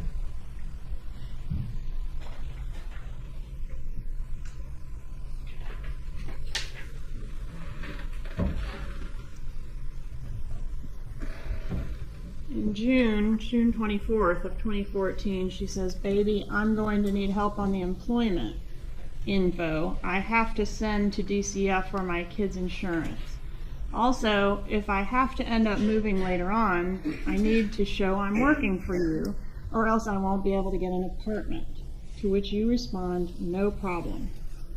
Remember that? Yeah, but I wasn't thinking she was asking about payroll. I think she was asking just to say that she worked there, so we'd sign a letter saying that she was employed. But that doesn't say anything about writing checks to her. And that request was made in between the two trips that the killers made. That request, well, she asked me if I could do that for her while I was dating her, and I never even did it. And did she ask if you could do that in between the two trips that the killers made? I didn't know when they went up, but I found out later that they went up in June.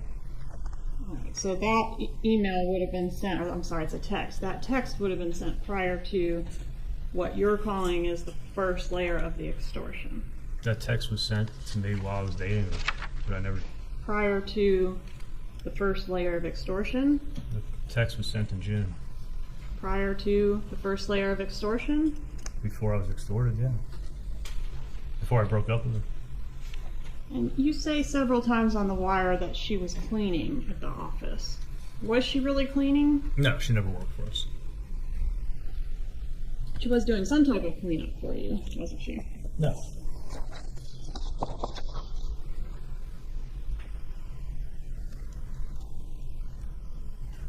What's the purpose of keeping Katie happy?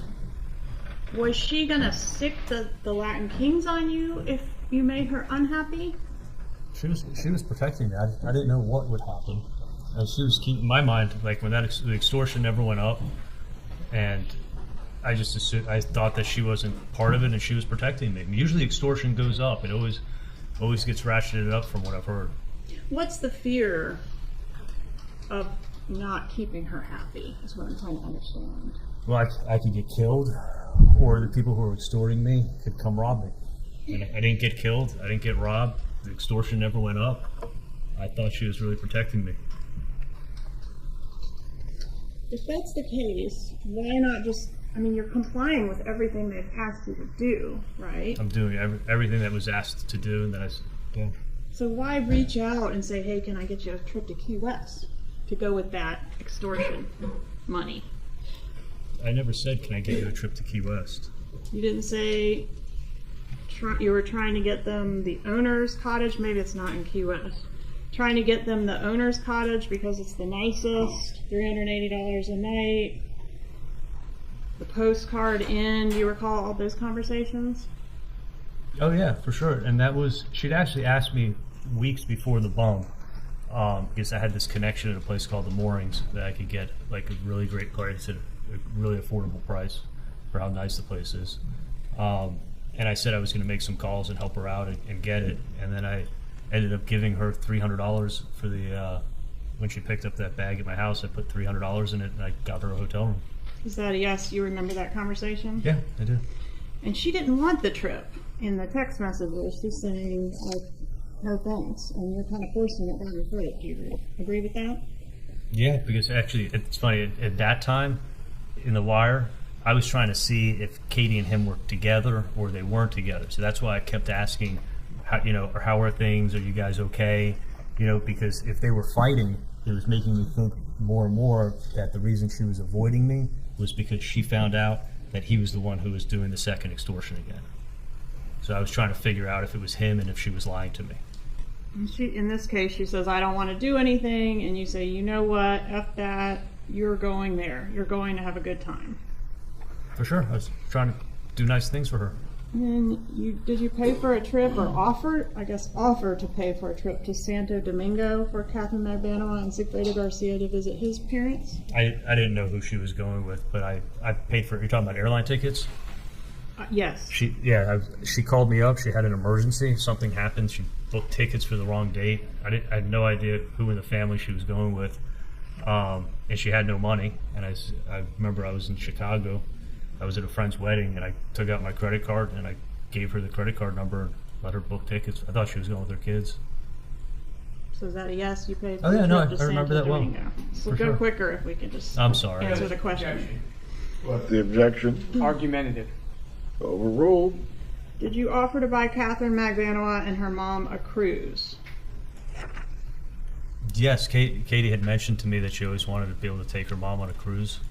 So I offered, but she never took me up on it. Did you call in prescriptions for Catherine Magbanua? She was a patient of record of my office. Did you pay for a meal service for Catherine Magbanua? Yeah, I did.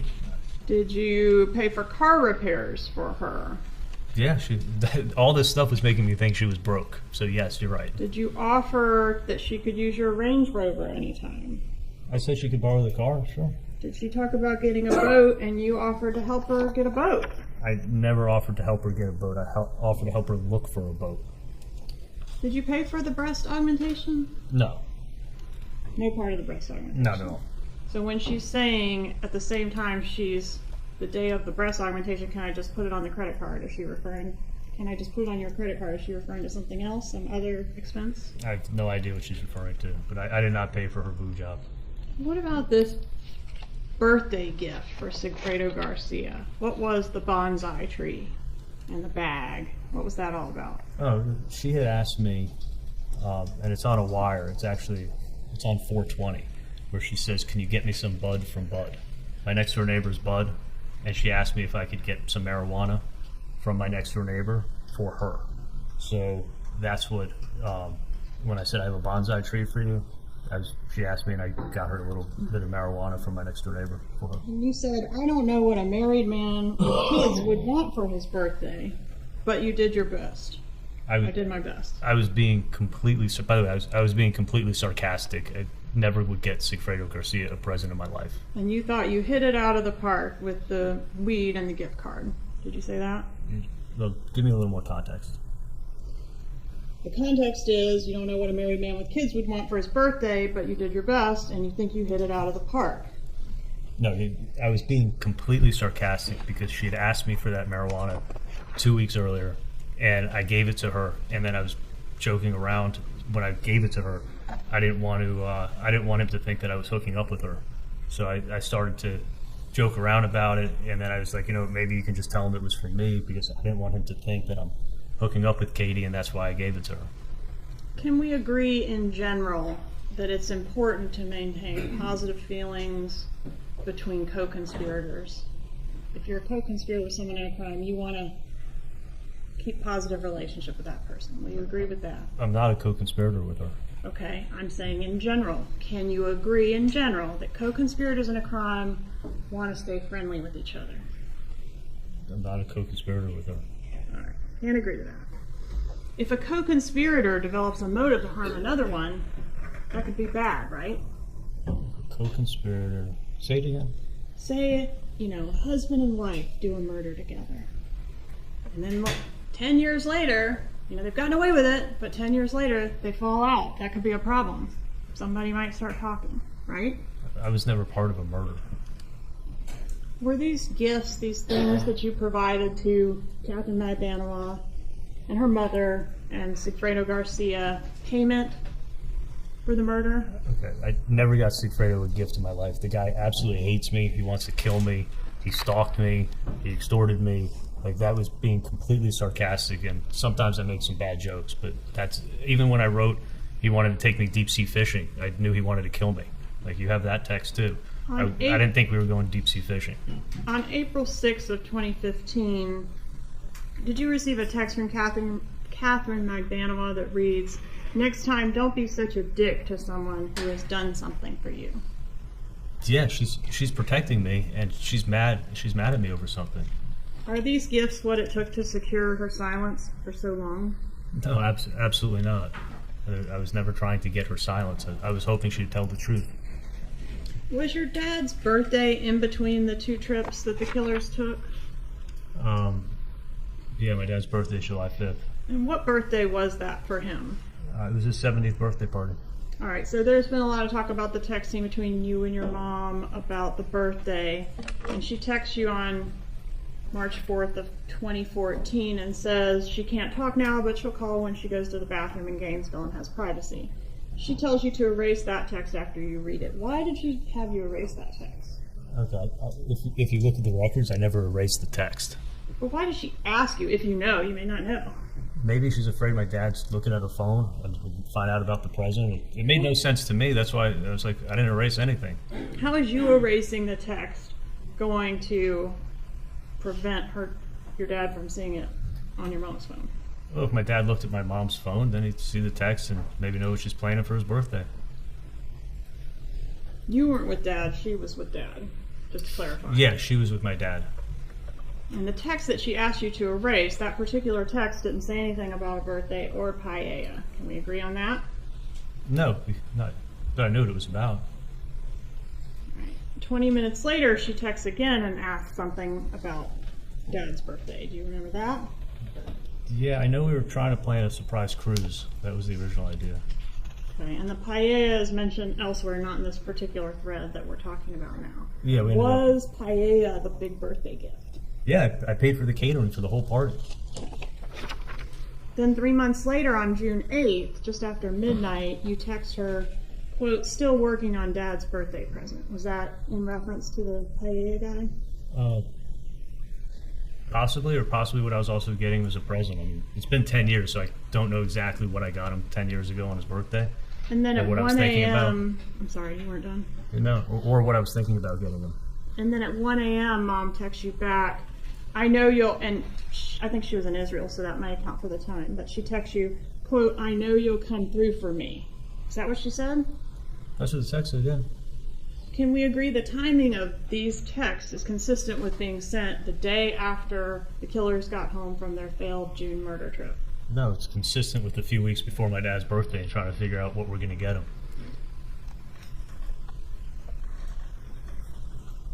Why didn't you go to Dan's funeral? In Canada? I think there were some in Tallahassee and in Canada as well. I know there was a But did you go to memorial. either? There was a memorial service here. Did you go to that? No, I didn't attend. I knew what had happened to him, and there's no way I could have shown up.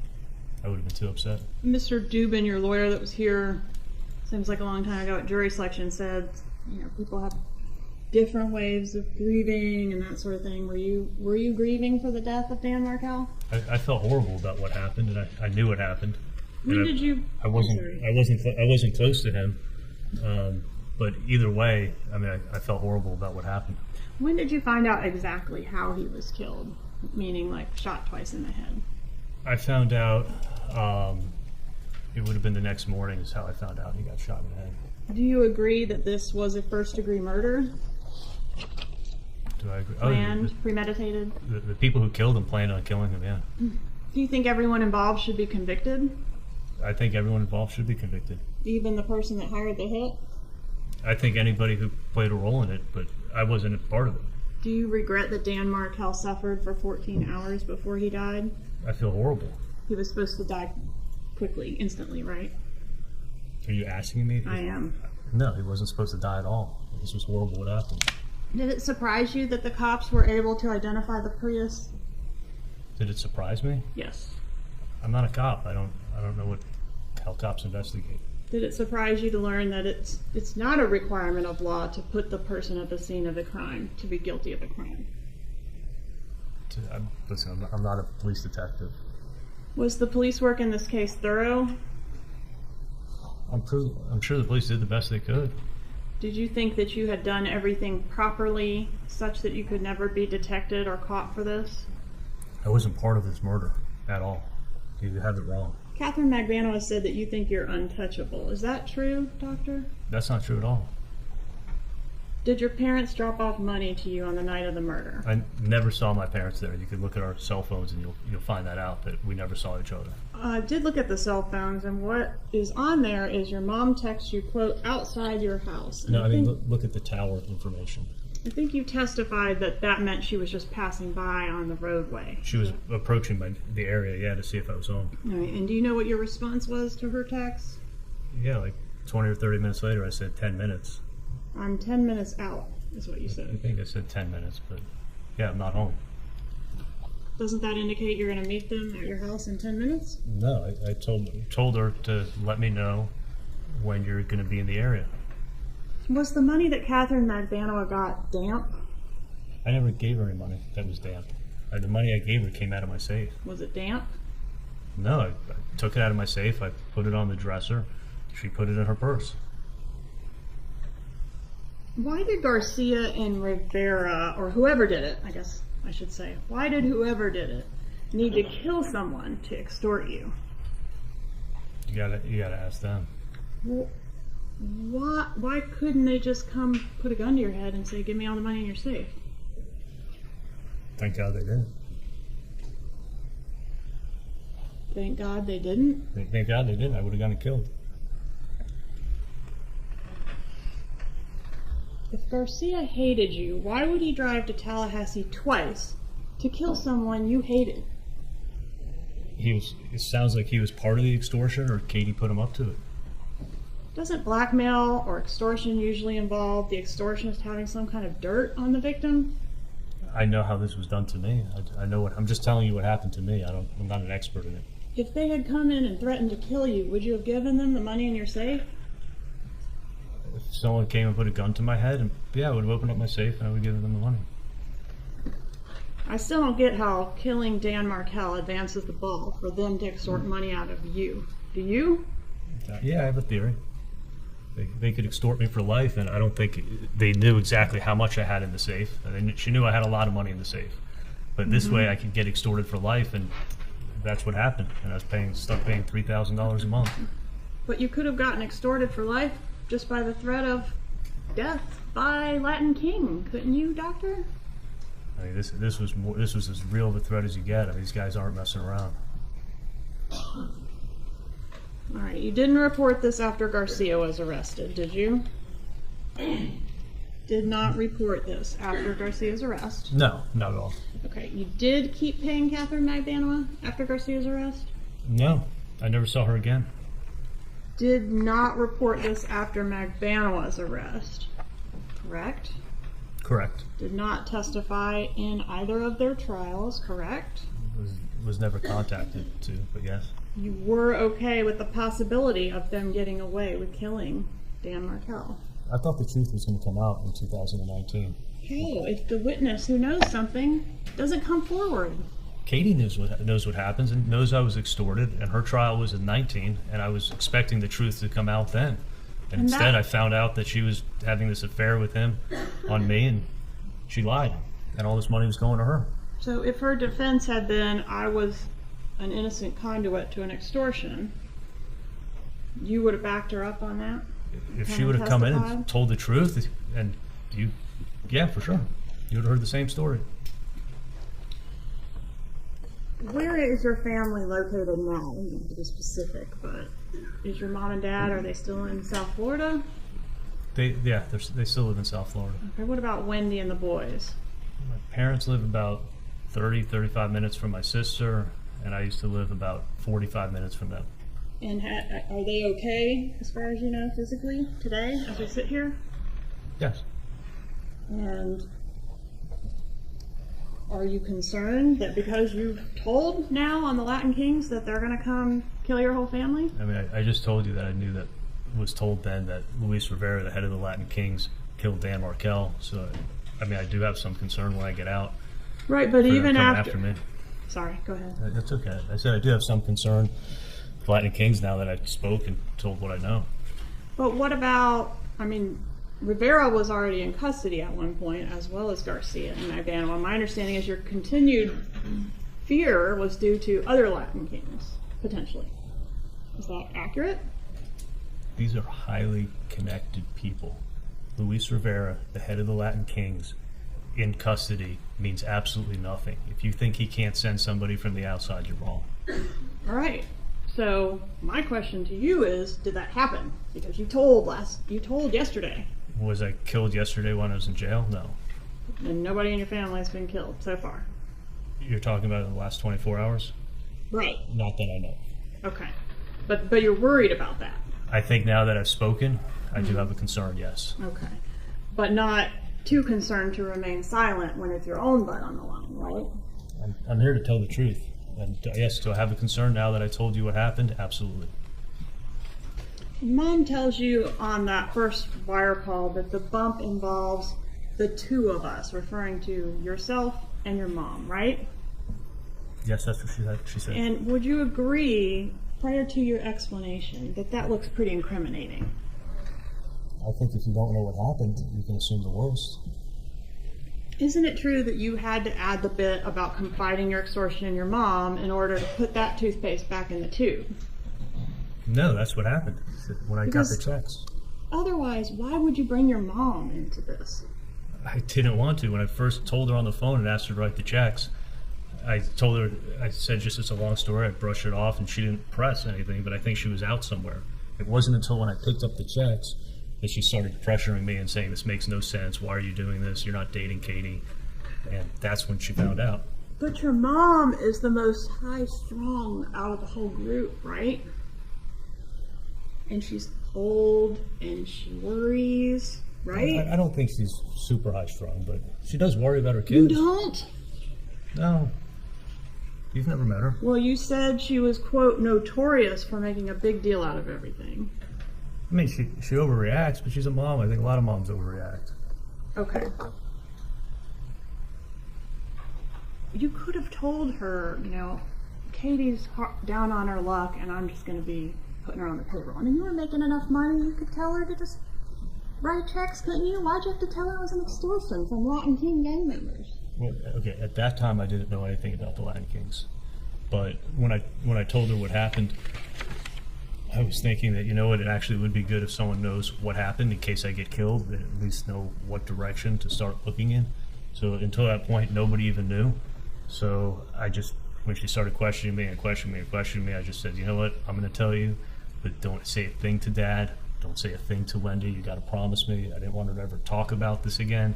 And that was the day that she found out. It was when I got the checks. What she doesn't say on the wire is, it's happening again. I was approached by another extortionist today. Does she say that? No, she's talking very carefully. And you say carefully, but isn't carefully the same thing as code? No, they're two totally separate things. Do you know the difference? You weren't really giving her money for a TV, were you? Giving her money for a TV. This TV is probably going to be about $5. I Okay. need you to bring cash tonight. I wish she picked another object on planet Earth other than TV. But TV is code for absolutely nothing. There is no code in this case involving TV. And you keep circling and circling and circling TV, you're wrong. Is it a coincidence that the repair of the TV that you bought Wendy as a divorce gift because it was cheaper than hiring a hitman is your sister's alibi for the murder, and then your mom brings up TV first call on the wire? It's not an alibi for a murder. She had a broken TV. You got to ask Lincoln who threw the remote at the TV. Was it a coincidence? Is the TV thing a coincidence? That's what I hear you say. Oh, that the repairman was there that day? Yes, sir. Yeah, that is a coincidence for sure. There's a And couple all of coincidences in this case. I'm sorry, I cut you off. I said there's a couple of coincidences in this case. I mean, she had people send her an email to go buy a bottle of Bullet bourbon for their stock the bar party, and she was driving to a liquor store to buy a bottle of Bullet bourbon on that day at that time, and her friend sent the email, and you have the email in evidence. Like, is that a coincidence? Yeah, coincidences happen. And you might not be the right Katie talk. That doesn't seem to really fit with your theory of the case, does it? What was your explanation for that? Why you kept saying you might not be the right Katie? I mean, she's definitely the right Katie, right? Absolutely. She knew it was. I was implying it was her. I was just trying to say, I'm not setting you up, but I need your help. On call B, you call your mom back, and you say, you probe her a little bit, and ultimately you say, you think someone's trying to blackmail you? That's crazy. Why does it sound like this is something that's new and unfathomable to you at that moment? Well, because I wasn't even following what my mom was talking about on the first call. And on the second call, when she shocked me when she said that. And I'd been extorted before, and her saying to bring cash, everything just didn't sound right. Could we play clip 4, please? This is from Dolce. What, sorry, from what? Clip 4 from Dolce. Okay.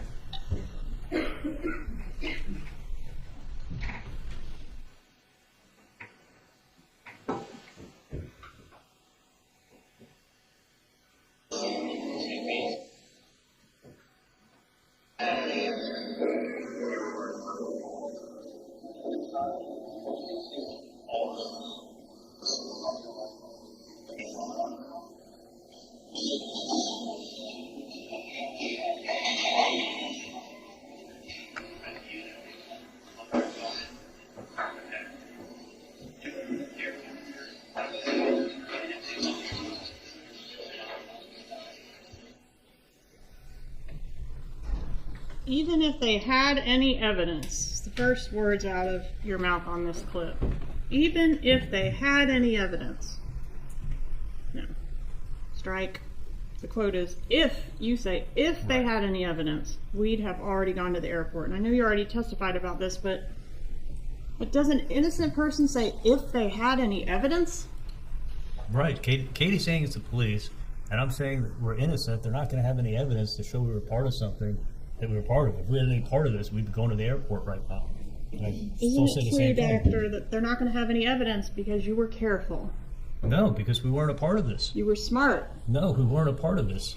You walled yourself off from I was the sure killers. they're not going to have evidence to show I did something I didn't do. So we're not running to the airport. And you're untouchable, right? No, we didn't do a murder. I wasn't part of a murder. There's no reason to run to the airport. In the next clip, you're discussing what's going to happen if this person that did the bump goes to the police. And you're going through all these scenarios, you know, these possibilities. Wait, if he goes to the police? Yeah, the blackmailer goes to the police. They're going to say, where's the weapon? He's not going to know. He's just going to have hearsay, basically. Someone told me they did it, and it's not going to be enough to get the investigation anywhere. Why are you thinking through the possibility of the blackmailer going to the cops if the blackmailer doesn't have any dirt on you to take to the cops? I wasn't thinking about the blackmailer. What I was trying to say is I don't know anything about Sigfredo. I don't know anything about this crime. I was trying to tell her that I'm harmless. I don't have any knowledge of what went on. Like, the last thing I wanted is that now that she's saying it's the police, is someone to come and kill me and think I'm some kind of loose end. So that's why I'm saying that. But that's not what you're saying. You're saying if this is a person that Luis Rivera ran his mouth to, and they go to the police, it's going to be worth 0 because they're not going to know anything other than, hey, my brother told me this. I don't know if I was saying someone who knows Luis Rivera. I was trying to make a point that I don't know anything. And then you suggest what they would have to do is get him to wear a wire and get the person to confess, and that's probably what this could be, an effort to do, right? Well, they're thinking that we were part of a murder. So this was the same thing I said before, is that this is their theory. So this is a police tactic, and it could be either a bad guy or the police, and this is how they're pursuing it. Exactly. So as long as you keep your mouth shut, you can get away with murder, right? No, not at all. Isn't that We what you didn't do a told Ryan murder. Fitzpatrick?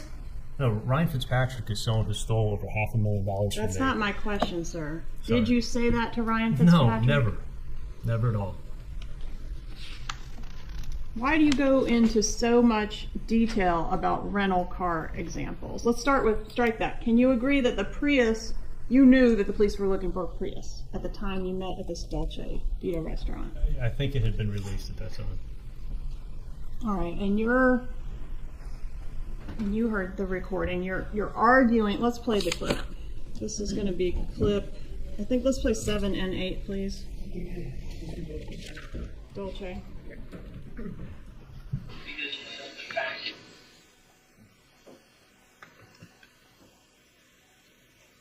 Because the fact is like, even if, let's say, you just my car, and then I go ahead, and I go, what it is, you did this horrible crime. Okay, they're not going to get the DNA. Katie was in that car. Katie sat in the car for 2 minutes, got out of the AC, and they got out of the car. Katie has nothing to do with you.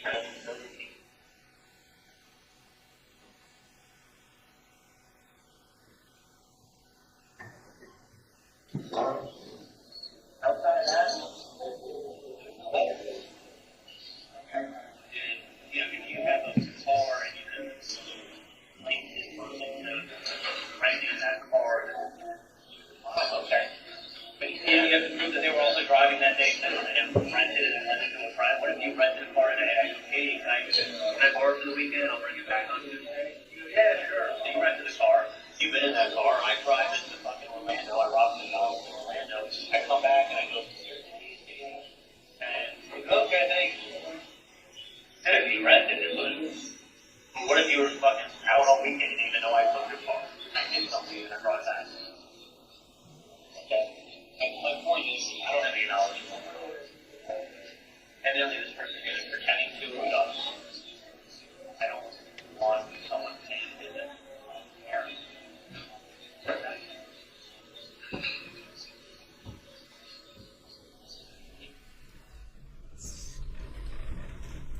Sounds like you're saying even if they track down the Prius, even if there's DNA or fingerprints in the Prius, meaning like they can link someone to the Prius, that's not going to be enough evidence to make any arrests in this case. Is that what you're saying? No, not at all. What I'm doing is I'm restating. You've answered my question. Can I give you an On redirect, you'll have an opportunity. My question was. One moment. My question We're not was- just wildly arguing. Mr. Adelson, please answer the question. Okay. I can just ask you a yes or no question. Please allow me and to you're- answer your question. Okay. Can I? Yeah. Okay, sure. Knock yourself out. What I was saying to Katie is that the information she had just told me in the car about Sigfredo not being there when the crime was committed, she told me that Sigfredo was high on drugs at the hotel and that Luis had rented a car and that he's the one who killed Dan. And I'm restating to her that I don't have any knowledge of what went on, and that all I know is that Sigfredo wasn't even there when this happened. So that's what I'm restating to her. That Sigfredo can't be caught even if he's connected to the crime, to the car. I know that Sigfredo wasn't the one who killed Dan. Okay.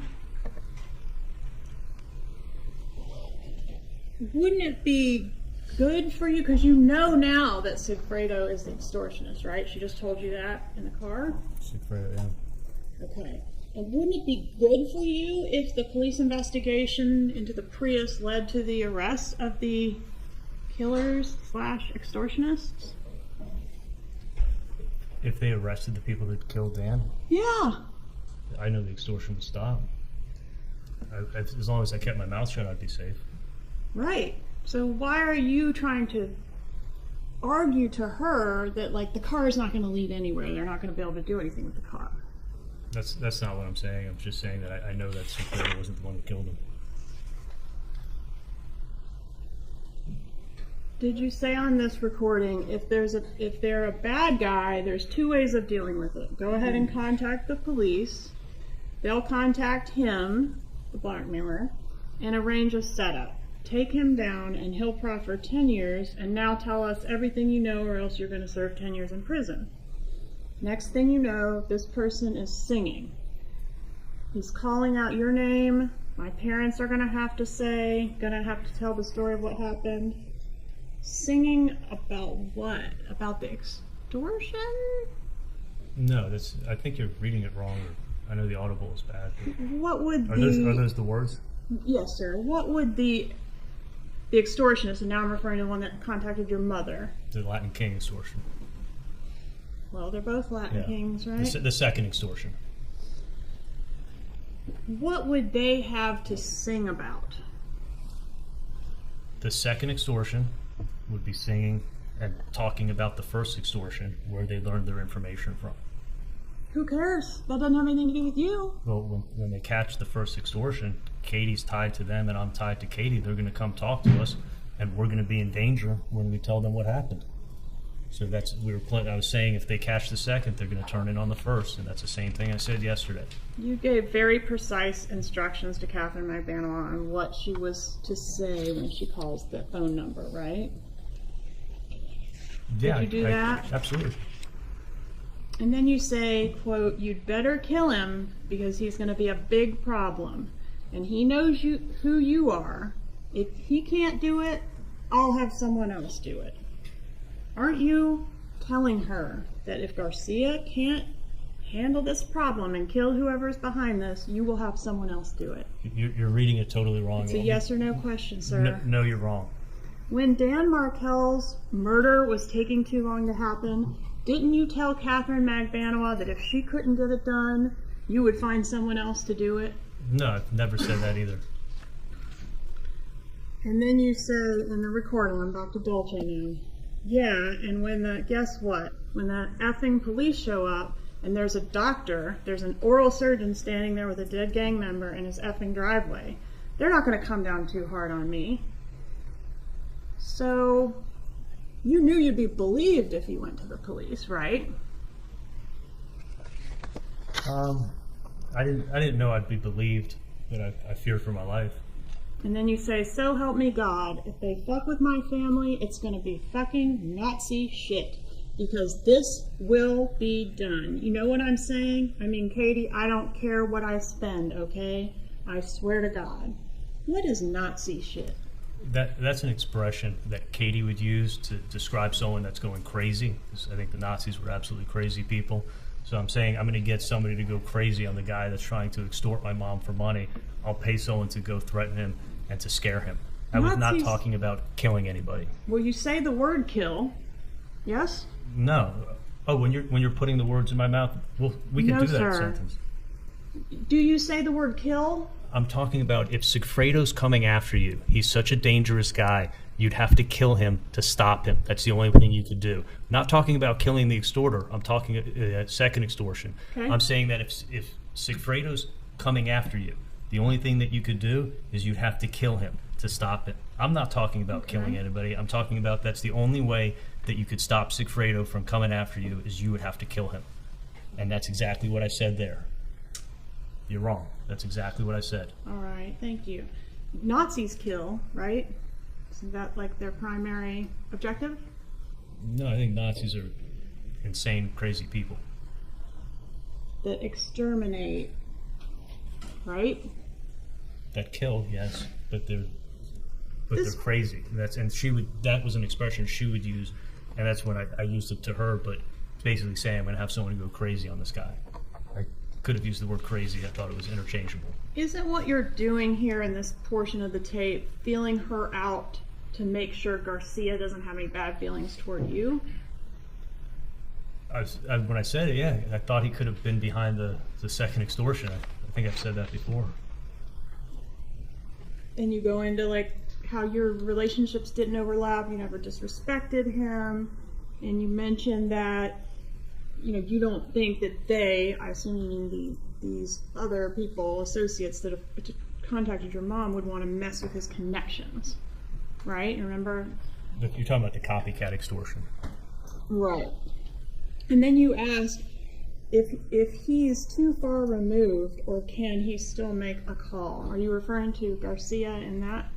Yeah, exactly. So can Garcia make a call to try to figure out who this is? Could Garcia help stop the second extortion? Someone's doing a piggyback extortion on the first. That's exactly what I said. On the topic of conversation for Catherine McBanois, don't you say, I look for things to do, I show you, that's the difference. You don't ask me for shit. You said all those things, right? Absolutely, because that's proven what I've been saying all along is that I didn't think she was part of this, so I was doing things to keep her happy from time to time. Ethan's birthday I brought up there. I gave her $300. I helped her out with the car when her car was broken, for sure. And then you say, listen, you giving somebody money is not an admission of any kind of guilt. Would paying the money have made her look guilty? That's what she was saying to me. She said it's the police. You can't pay the police. They're going to think you were part of a murder and they're going to arrest you.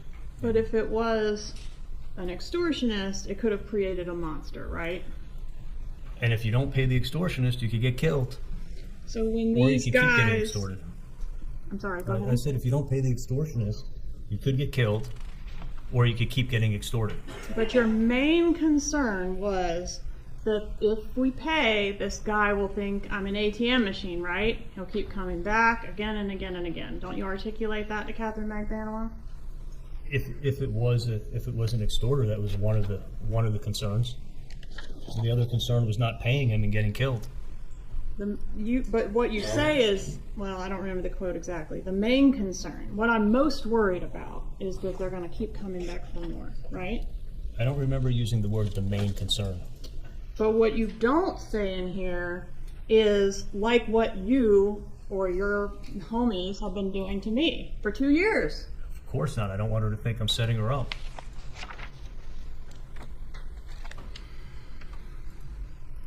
Why are you explaining extortion and how extortion works to Catherine Magbanua? In there? Yeah, Because I know. but she knows too, doesn't she? So I repeat myself. I do that. You also explain it to your mother how extortion works, and has known about it for 2 years too, right? From what I told her, yeah.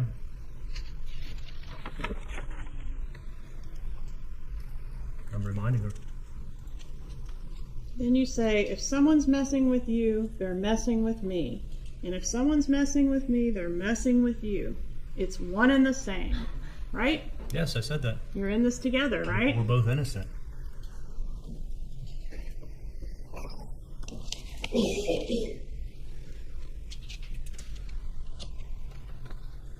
You were very obviously relieved on the wire when you came to the conclusion that this was law enforcement. Would you agree with that? Very relieved, yeah. All right. And at that same time that on the wire you're expressing relief, or I should say, shortly after all the relief expressed on the wire, we've got the arrest of Catherine Magbanua, right? No. No. Okay.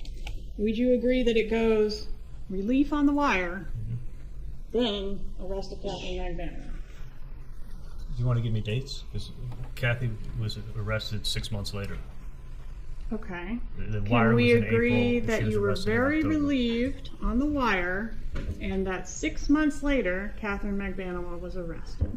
She was arrested 6 months later, correct? And 6 months later, after you were completely relieved on the wire, you begin to exhibit these extreme behavior changes that we've heard about. And what is your explanation for that? Because I thought I'd be falsely arrested.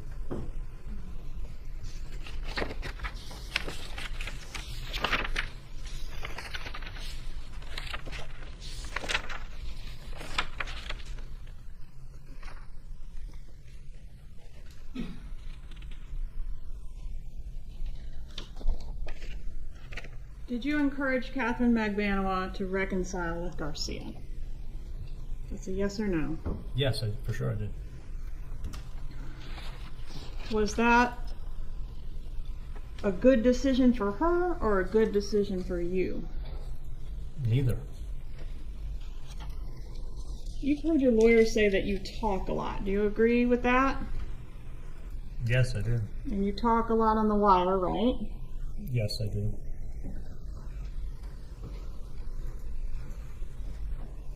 Do you agree you're not a direct person? Am I a direct person? There's a lot of circular talking on the wire.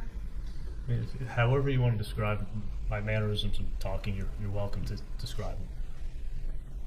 I'll do that in closing. What I'm asking is, do you agree that you are like that? I think at times I'm direct, for sure.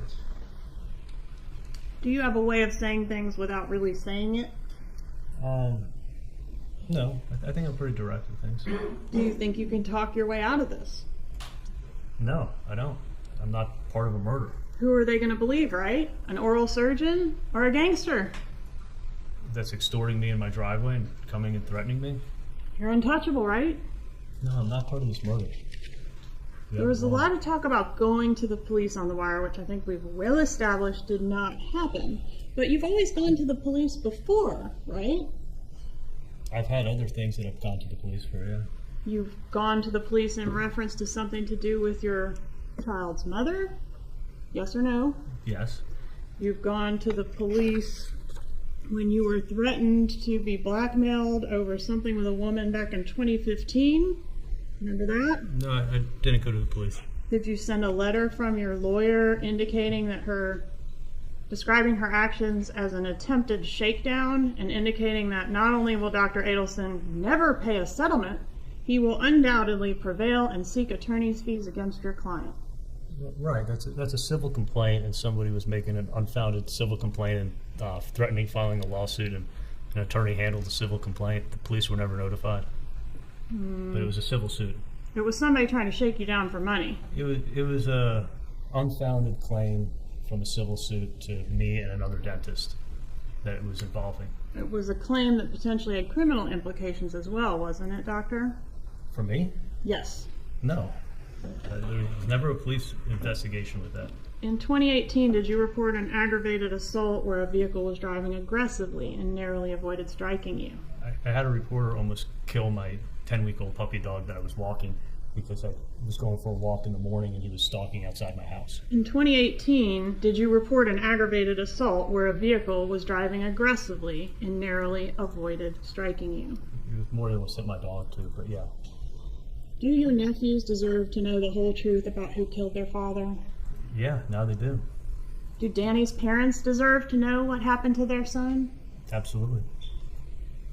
And you say you knew. I mean, you now say you knew a big piece of what happened, right?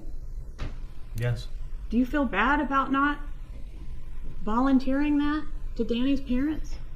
I feel a sense of relief that now I was able to tell everybody what finally happened. Yesterday. Almost 10 years later, right? Yeah. And that's because you didn't just know a big piece of it. You were a big piece of it, weren't you, Doctor? I was extorted and I knew a lot, yeah. One moment, please, Your Honor. Before we redirect, do any of the members of the jury need to take a break before we continue with the examinations? The bailiff will escort you back to the jury room. We'll have a brief 10-minute break before we have a redirect.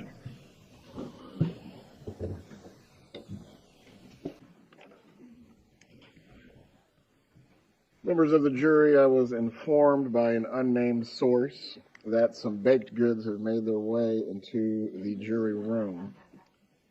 If there is a red velvet cake and no one brought enough to share, contempt powers will be exercised. Mr. Rauschbaum, you may redirect your client. Thank you, Your Honor.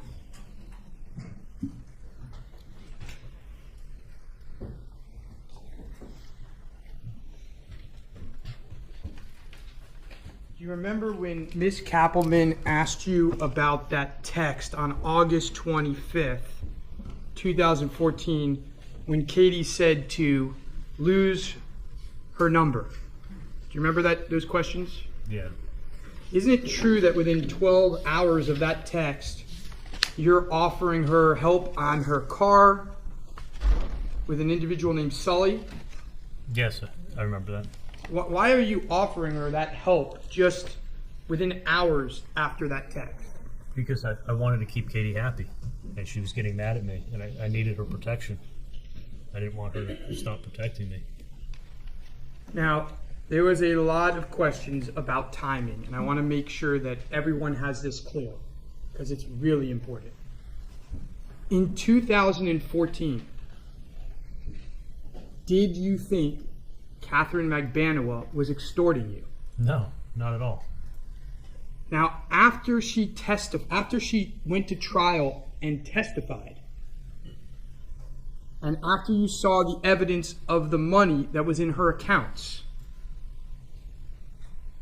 did you know that you were wrong and in fact she was the person who was extorting you, either with Sigfredo or without him? Yeah, and that wasn't until 2019, 5 years later.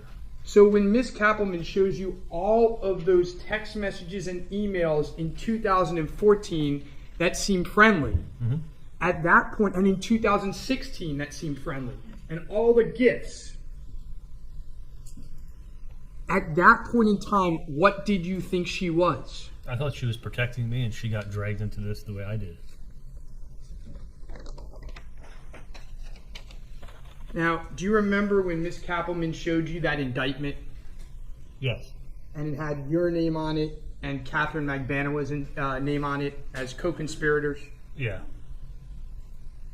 Do you remember when she directly asked your sister in this courtroom if she participated in a birthday gift for your dad of the murder of Professor Markel?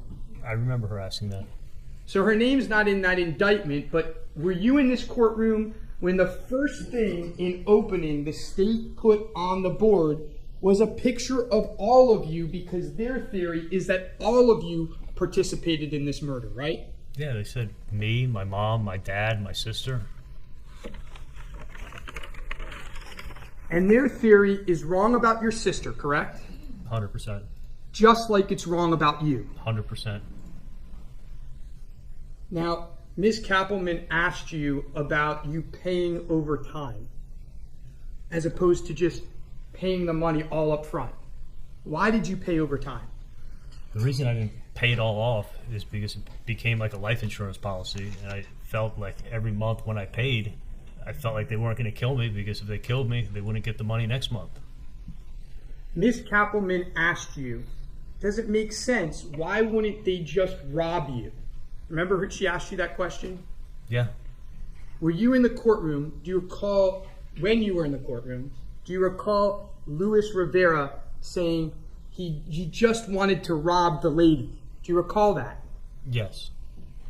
And do you recall he said that Sigfredo Garcia told him that Katie told him, we can't just rob the lady, we have to do a murder? Yes. Now you don't know, you were told in the car that Luis Rivera was the killer. You've learned since that Sigfredo Garcia was the shooter, right? I learned that he was convicted of shooting Dan. But in 2016, when I was sitting in the car, Katie was telling me that he went up in the rental car and that he was high on drugs, and that it was Luis Rivera, the head of the Latin Kings, that killed Dan. She was protecting her husband. Yeah, that's what she was telling me. At the time, I thought she wasn't a part of it, and she was telling me the truth. Now, Ms. Cappleman asked you about other times that you have called the police since this case began. Well, not since this case began, but since the events of this case. She asked you about a photographer in a car. She asked you about a woman who's the child of the mother of your child when you called the police. In either of those circumstances, was someone threatening your life? No, not at all. In either of those circumstances, was someone threatening your family's life? Not at all. In either of those circumstances, had within hours before someone been shot in broad daylight in their driveway? No, not at all. By the way, you heard on the wire about, at some point, your jet ski getting stolen, right? Yes. And do you recall what you say on the wire about your jet ski getting stolen? I said I don't even want to catch the people. Well, I'll ask it a different way. When your jet ski was stolen, did you call the police? Objection, relevance. Sustained. May we go sidebar, Judge? Approach. Continue with your examination. Did you recall your jet ski getting stolen? Yes. Did you call the police when your jet ski got stolen? No. Why not? Because I didn't want the people who knew where I lived to come back if I put them in prison. Now, Ms. Cappleman asked you several questions about why now are you telling what really happened. Tell the jury why you're now telling what happened. If I don't tell everyone what happened now, I'm going to spend the rest of my life in prison for something I didn't do. I have no further questions, Your Honor. Step down, Mr. Adelson.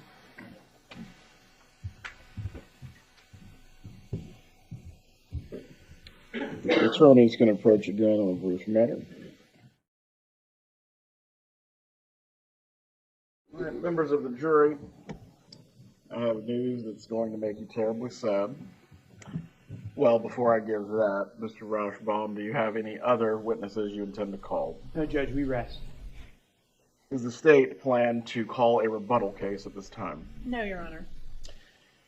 With both parties having rested their cases, I am going to release you for the afternoon to return on Monday. I know, shocked faces.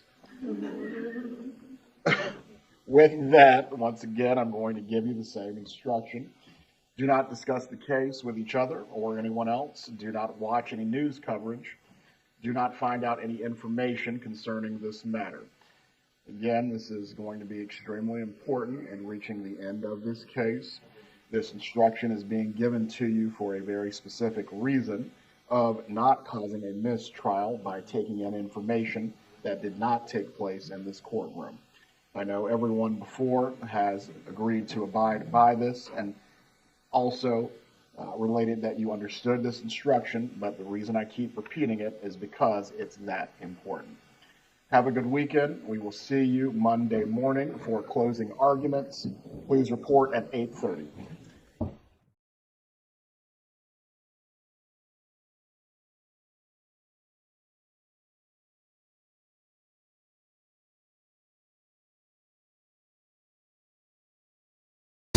When I was still growing up and Dad head off to work, he put coat and tie on.